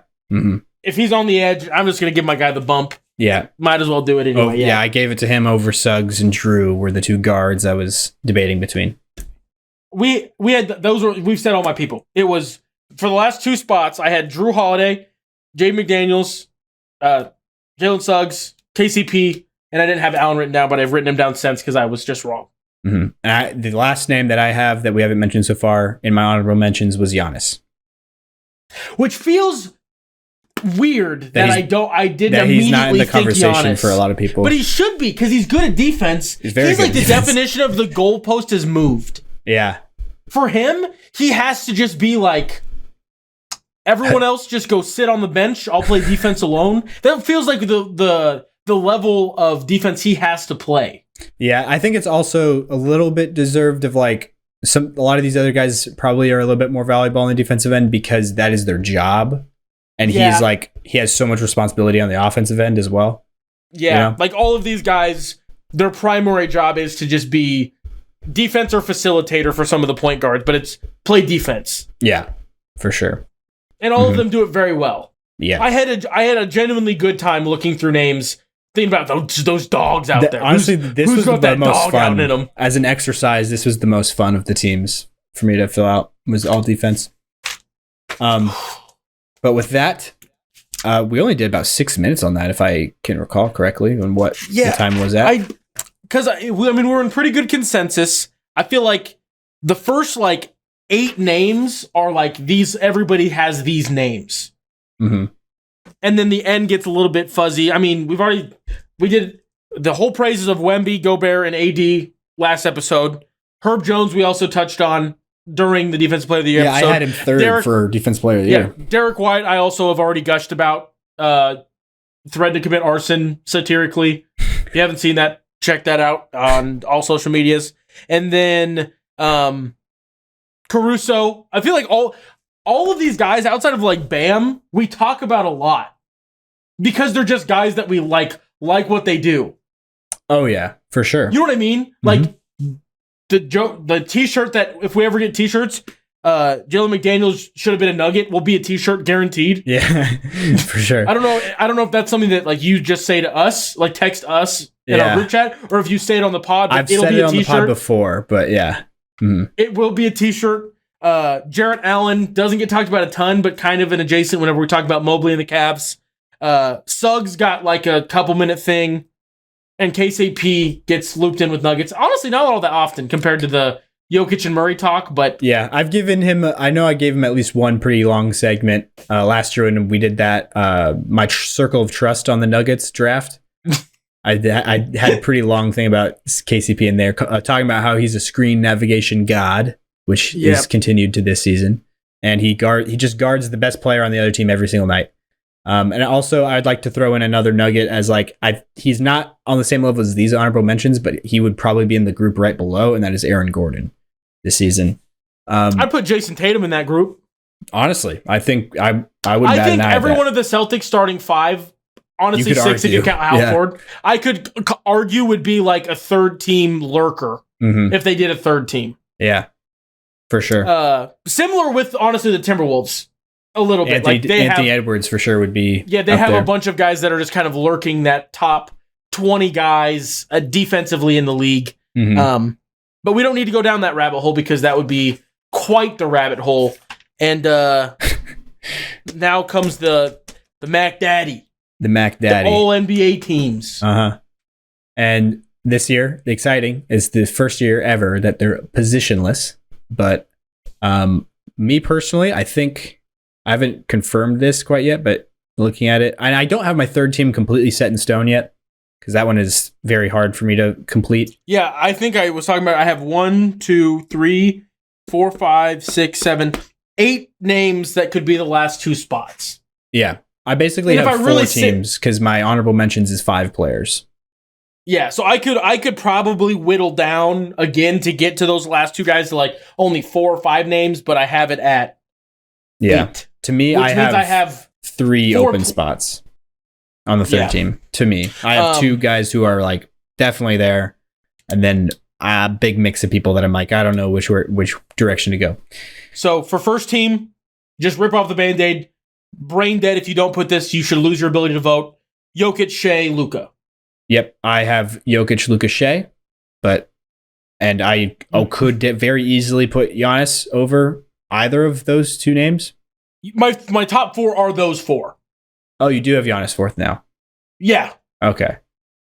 I think for sure. I think you just disagreed with me saying that the biggest gap in the top 5 was Giannis to Tatum. And also the homer in me was like, don't say that. It's definitely. And also at the end of the year, Tatum didn't play. He didn't trail off. He just didn't play because they didn't have to.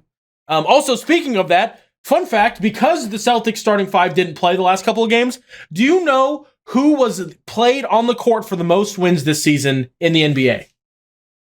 Played on the court for the most wins this season. So who had the most wins is what they call in games they played. I'm guessing it's a Celtic. Yeah.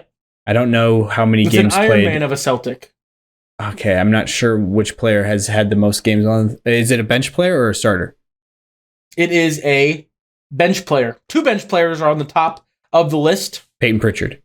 It is Peyton Pritchard with 62 wins, or 64 wins, excuse me. Yeah. Because he played in all 82 games. 82, yep. Sam Hauser only played in 62 of the wins that the Celtics had.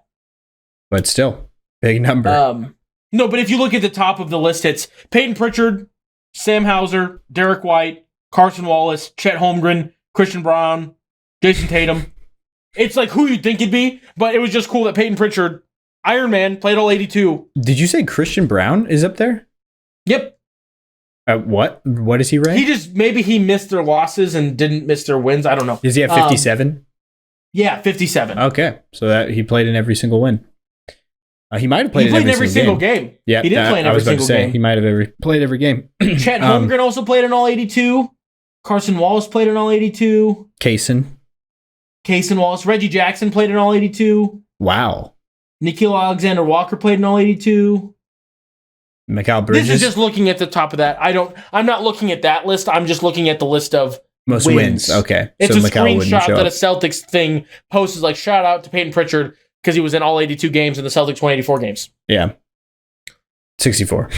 84 would be a feat. That would be almost impossible. Not literally. I don't know if you could do some weird trade deadline stuff. As a player, you're saying. Yeah, as a player. I don't know if you could do some weird and then I think the most games a player has ever played in is 83, I want to say. Because it'd have to time out really perfectly. Uniquely. And you'd have to win every game on both teams. And you might have to be traded multiple times. No, you just had to be traded once. Because there's multiple points in the season where like the Thunder were more than like it could have been up to 3 games, honestly, behind the Nuggets at certain points. So definitely could have happened. The 5th spot for All NBA. Oh, yeah. For All NBA first team. I don't budge, but I do want to give Jalen Brunson his flowers. Oh yeah, he's like tied with Tatum for me, basically. And I will not give him the tiebreaker because of the jersey I'm wearing. Because the positional for me is the reason I don't give him the tiebreaker, to make positions work more fancy, more structurally sound. I think Tatum works better as a first teamer, and so Jalen Brunson can be a guard on the second team. I'm not gonna elaborate. He's a Celtic. He's first team. They're the best team in the NBA. They need at least one. They have a guy in the realm of being first team. Yeah, for sure. Put him there. Yeah, I think the first team, most accurately, if we did like tiers, it's a 6-guy tier in that. Yes. I don't know if you can see this. There's a line. Which one's that? All NBA third. There's a line under Brunson saying yeah, this is different than what's below.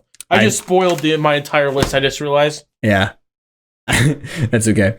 And then moving on to the second team, like we said, we have Brunson there at the top, and then I have AD as the second name written down for me. I think it should be AD, but I'm still worried that those weirdos out there are going to be like LeBron James and then put LeBron there instead. Instead of AD, you're saying? Yeah, like one Laker will be on the second team, spoiler, the other one will be on the third team. Yeah, I feel like clearly AD, not like by a large margin. It should be AD. Yeah.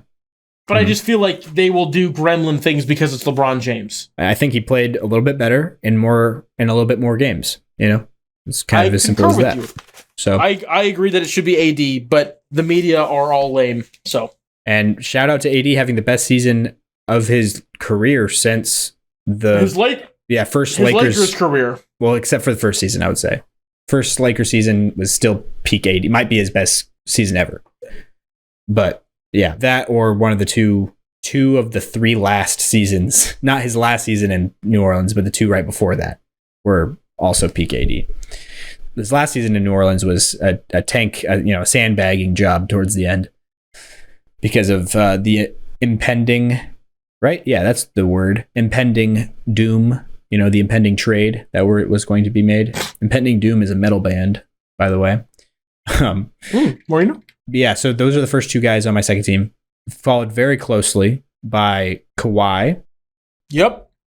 Who, very similar to AD, had, best season, if transporting us back to the beginning of the season, in the off season, if I would have told you that this is the amount of games, these are the numbers that both AD and Kawhi were going to average this season, you probably would have doubted me if, I was predicting that. They were the high end of what you would have thought. You would have expected them to be. A lot of people probably never expected them to get back to this place, Yeah. But it's cool that they have. And then KD still in this range for me. And the last guy I have on my second team is Anthony Edwards to be the second guard. Outside of I think that the media will be crazy people and put LeBron in there. Tit for tat. We are exactly the same so far? For personnel, yeah. Order I had a little different, but personnel was on the same wavelength. Mm-hmm. And I could argue with LeBron. I wouldn't think it would be crazy for LeBron to make second team. I don't think it should be. I'm just saying that the LeBron name, I just think he'll get one last. Yeah, I'm saying I wouldn't think that would be crazy if he did get if he gets it over Ant, because I think him and LeBron are around the same level. I'd give the slight edge to Ant though. But yeah, that spoils the first guy on my third team, which is him and maybe the second guy are like the top tier of this third team. That is LeBron and Domantas Sabonis. Bang! Let's go! I didn't realize that we would be this like lockstep. I didn't either. Maybe we'll differ in the last three guys. Probably. I also think that it was easy. This has been an easier year because like the only debate for first team was two guys. Yep. And the second team debate also was one guy. Like there was very clearly like tiers. Yeah, it was weird how it broke out. Like there's kind of clear tiers, like you're saying. But yeah, I guess for these last three spots, probably be different. Oh, so you have a name that you feel confident putting third? Yeah. Okay, let me hear it. Maybe it's a hot take. Maybe it's not. Devin Booker. I don't think that's a hot take at all. I feel like is a very definitive. He feels separated to the pack from me. Oh, okay. Of the other guys that I have left. Not to the same extent of Sabonis and LeBron, but like, I like Booker. I don't know. I definitely can see that. I feel like now that you're saying that, I kind of feel like you might be right, and I should have him. I have him on the top of my honorable mentions. List. Yeah. Okay. Like I almost filled out the last three names on here as just like, this isn't where I think they should be. I'm just writing them down. Yeah. Like to get them down. That's what I did for a third team. I just wrote like orders and I was like, yeah. Because I wrote down the three guys I felt should be third team, and then there's just a paragraph of question marks. Yeah, okay. So the three names that I have on my third team, but I don't feel like any better about than anybody I have in my honorable mentions are Paolo Banchero. Yep. Tyrese Halliburton. Yep. And Tyrese Maxey. Yep.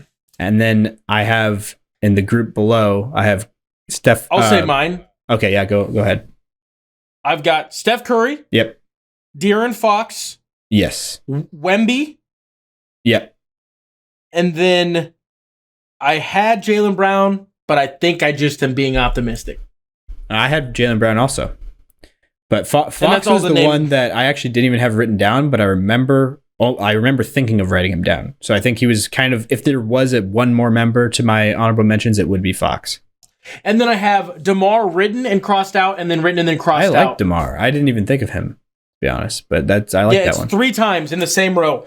DeMar crossed out and then written again and then crossed out because I was like, I needed to weed down this literally fourth team. Yeah. Because that's how many names I had. So he got cut, but I think that yeah. Yeah, no, very close. Did you have Paul George in this stratosphere at all? I didn't, because I looked at the Clippers roster as I went through all of them, and I saw Kawhi and I saw Paul George, and I was like, And that was about it, and I didn't write it down. This was all gut. Like, I didn't look at numbers. I didn't. I just really? Was okay. I didn't. Wow, I didn't this do is numbers. So surprising that we're so lockstep, and we had completely different processes. Did you go through numbers and stuff? Yeah. Mm-hmm. Oh, I went off of head first, but like each guy I thought of, I looked at their per game and per 100. I just went straight from the gut. I glanced at how many games they wanted to just check that they were over 65 and everything. But I did accidentally write Kawhi twice. So maybe the second one was supposed to be Paul George. I don't know. Yeah. But I wrote Kawhi in second team, and then I wrote Kawhi ? Also in my third team list. And I said, why is Kawhi down here? And then I saw he was on my second team list and promptly crossed him out. Yeah. Writing it in pen is way more fun. Yeah. Than typing it out. Because then I get to see my that. This is the first year I've been typing it. My emotional DeMar. Yeah. That makes sense. But I feel like when I was, looking at the numbers, at least Paul George is like his personal individual numbers, I ranks a little bit above Jaylen Brown because like volume, they're like exactly the same, but efficiency tilts more Paul George by kind of like a lot, honestly. Mm-hmm. But if you look at how good of like the teams they were on, it's kind of like that variable definitely tilts like more Jaylen Brown's direction. It's like a hard thing to like quantify. Mm-hmm. Because I think the other thing, and maybe this is me just looking for like clipboard material for my Celtics, I feel like people are like why are my headsets so weird? Is this? No, it'd be this way, that's way. Are like underselling the fact that the Celtics won 64 games. Yeah, but I feel like I feel like Paul George and Kawhi I would rank, I mean, obviously Kawhi, but I feel like Paul George I'd probably have a little bit higher than Jaylen Brown. So that means that Clippers have a higher top 2 than the Celtics do. But no, I'm not saying yes. I'm tracking with you there, but I also think that like how and it's the per Celtics game. are just built so well. They're such a good team. Shout out to Brad. Mm-hmm. And they have such a good top. They have the best top 7. Yeah. And Clippers are definitely in that range, but I'd say Celtics, like they are greater than the sum of their parts, more so than the Clippers are. Yeah, for sure. But so Paul George, Wemby, like you said, I think that was the only other name. Yeah, Paul George was the only name that you said that you didn't I did not say. Yeah, that I had. But you didn't have DeMar written down. You just said you liked it after the fact. Yeah. Mm-hmm. I hadn't considered him. But if I had to be like, pick 2 people right now.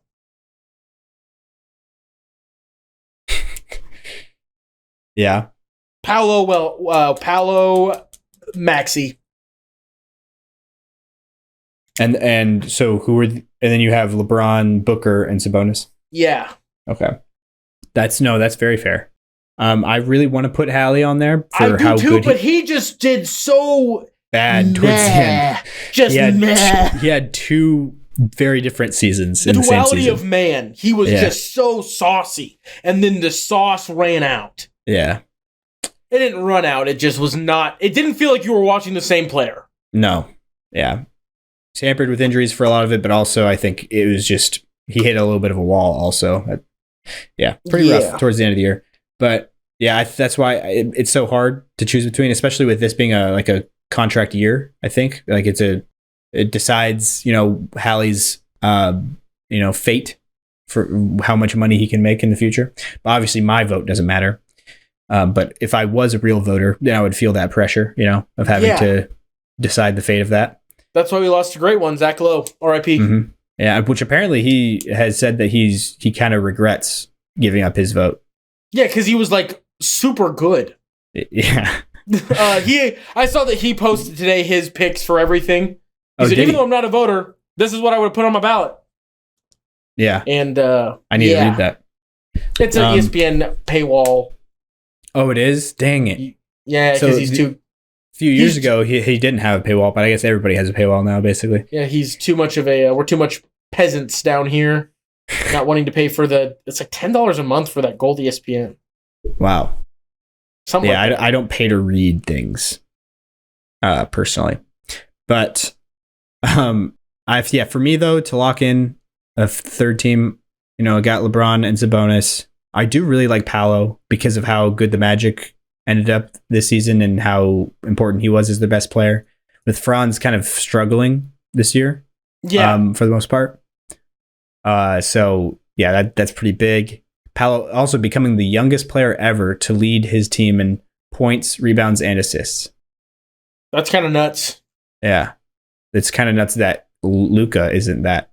But apparently Luka didn't get that at the age he might have not Paolo led in rebounds. Is probably what held him back from doing that. That's true. Could have been with Porzingis. I don't know if Porzingis would play enough to average. I don't know if it's, I guess, per game or if it's totals. Probably his averages. But regardless, they might have done it the same season. It's just Paolo might be a little bit younger than Luka is for what year he's in. Yeah. Might be the thing there. But because how old is Paolo? 21. So then Luka would have had to do it when he was in his third season also. Third season. Or, because he turns, Paolo turned 21 early on in the season. I know, because he was 20 at Team USA stuff, at FIBA. I know he was 20 there because he was not of legal drinking age. And the rest of the team was. But I guess in the Philippines, I don't know what. Maybe that was when they were still at like something in the US. But yeah, so that is who I'll probably lock in as my third guy. Booker, I actually kind of agree with you. Booker should probably be the guy there.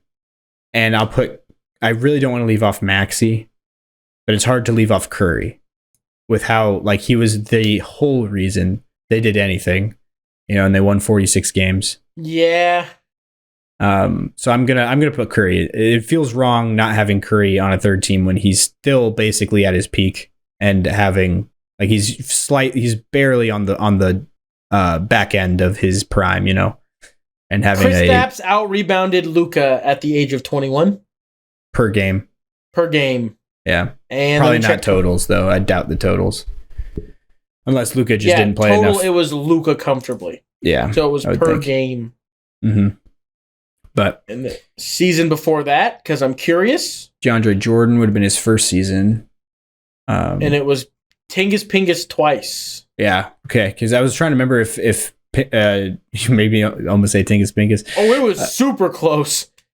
So Luka almost did it at 20, 9.4 rebounds a game to 9.5. Kristaps outbounded him. Yeah, and then his rookie year, it was DeAndre Jordan for sure by a wide margin. Yeah, because that's when DeAndre he was either leading the league or he was like third or something like that. 15.9 rebounds a game. He led the league in rebounding that year for sure. He did that a few years in a row. That was like one of the last great DJ seasons. He has games now, great DJ games. Yeah. Shout out to the Reggie Jackson, DeAndre Jordan game. That will forever live in like just a classic. I don't know where that should be put. It should be put in a museum though, that game. A Nuggets museum of happiness. Uh-huh. Because nobody was playing, right? That was just a game where it was like... Everybody was playing on the Clippers, though. They had everybody.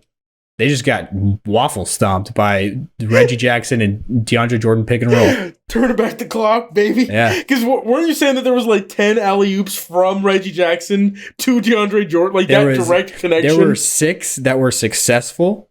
There were 2 more that got called offensive interference when one of them should not have been. It was clean, but yeah, it was pretty ridiculous. So how you feel about that game? There's one kickoff return that Sebastian Vollmer had for the Patriots in 2011 on Sunday Night Football. Let me make sure it's Sebastian Vollmer. It might not be Sebastian Vollmer. Who is that? It was a line. It's a lineman. He gets a kickoff return and he bread baskets the football on Sunday Night Football against the Packers, and he like bumbles and stumbles down to like the 7-yard line. It was like a short on a kick. Kickoff? It was short kick. No, it was like a slightly short. Like it wasn't. So he was back in the backfield. He still ran like 60 yards with the football. From like probably like the touchback area. No, from like the 20 probably. Isn't that the touchback? Yes, from the touchback. I thought you were talking about the end zone, so it would be a touchback. Yeah. No, not from the 20-yard line. It's not Sebastian Vollmer. Is the touchback 20 or 25? 25 now. It used to be 20. When did they change it? Was that very recent? It was Dan Connolly. Gosh dang it, I should have remembered that. But yeah, I guess to wrap up this episode though, those are our teams. To recap, I guess, all the way back to the beginning, let's just read through them. The all-rookie teams, I got Wemby, Chet, Brandon Miller, Jaime Jaquez, Keontae George, and then second team, Pods, Derek Lively, Gigi Jackson, Asar Thompson, and Amen Thompson. You had for the rookie teams? For rookie teams, Wemby, Chet, Brandon Miller, Pods, and Jaquez with Lively and the Thompson twins both brought up, but I didn't have a full second team. So and then defense, you want to go first on defense? Yeah, so I had Wemby, Gobert, Herb Jones, AD, and Derek White. For second team, Caruso, Bam, Chet, Drew, and I ended up settling with Jaden McDaniels. Suggs, KCP, and I forgot Jared Allen, but you remembered him as our honorable mentions. But McDaniels was the guy who decided to slot into that fifth all-defensive second team spot. Yeah, and then I had the same first team, which was Wemby, Gobert, AD, Herb Jones, Derek White, and then the second team I had Bem. I just combined Bam and Chet. I had Bam and Chet, and then Jarrett Allen, KCP, and Caruso. And then I had basically the same honorable mentions, but McDaniels was in there for me instead of in the team. And then Suggs, Drew, and Giannis. And then All-NBA team. First team, I had Jokic, Luka, Shea, Giannis, Tatum. Second team, Brunson, AD, Kawhi, KD, Ant Edwards. And then the third team, LeBron, Sabonis, Paolo, Booker. Probably switch around the order on those two, but then Curry is my fifth. And so, I matched up identically with Logan. Outside of the third team, I had LeBron, Sabonis, Booker, and I went Paolo and Maxey. But Halliburton was also brought up. Wemby, I feel like we talked about Wemby a bunch during the rookie part, but like very much in the conversation for like the fifth spot of all NBA. He was definitely written down for me also. It probably came down to how his team just success was very far off from the rest of these guys. And then I also think that if they would have just let the leash off to start the season and we would have gotten full Wemby games instead of 28 minutes a game Wemby, I think we also would have had a potential like, is he a second team guy? Because when he got the minutes, he was like, that is a force. That is crazy. So a lot of fun. I think we honestly will probably do pretty well. I'm trying to think of like any guys that we're probably higher on than the general consensus. I feel like Paolo might be one of them. I feel like Paolo probably won't be a third team guy. It'll probably be Steph and Booker, I think, will probably make it. Yeah, Booker, I think. I'm just for third team. I think our first and second team, we have the right guys, maybe the wrong order, but we have the right 10, probably. Yeah. But for the third team, it'll be probably LeBron will be on something, whether it's second team or third team. And then Booker, Sabonis, I think Sabonis will be a name on there. Hopefully. He wasn't an all-star, but for some odd reason. But I think Steph will be put on the list by them for sure. And honestly, it might be Wemby. They might put Wemby on the list. It could be. I'd probably lean Maxey. I feel like would be the pick for most people. Either Maxey or Hallie because of how good Hallie was early on in the season. Yeah. Like he had that moment of being... But I just... And then Jaylen Brown, just for the team success point, could definitely get in there. Get some. It'll be a very split third team. I would not be shocked if all of the names we've said get a vote for third team. Yeah. I would be surprised if all of these guys that we've mentioned do not get at least one vote. I would be very shocked. For sure. So, but that will conclude this episode of the Hoop Theory Podcast. Thank you guys for listening. Please check out all the stuff, follow the feed, rate the show on Spotify or wherever you listen. And we will come back at you guys next episode about we'll be recapping the season that just happened with the lines, the over-under lines, how we played that game preseason. We will count up the score on that, basically. I haven't done that yet, but it'll be interesting to see who won. I haven't really thought about that yet. I'm sure you probably have because you were talking about it the other day. No, I just know that there's like a couple teams that I was very close on. Oh, okay, yeah. I think we'll probably be pretty close. This will be the closest year that we've ever had. You usually roll me like a hard. This year will be pretty close. It'll be fun to count it up live on the episode, Yeah, no, that'll be good. Mm-hmm. But yeah, so thank you guys for listening. Stay happy, stay healthy, and we will talk to you guys next episode. Peace.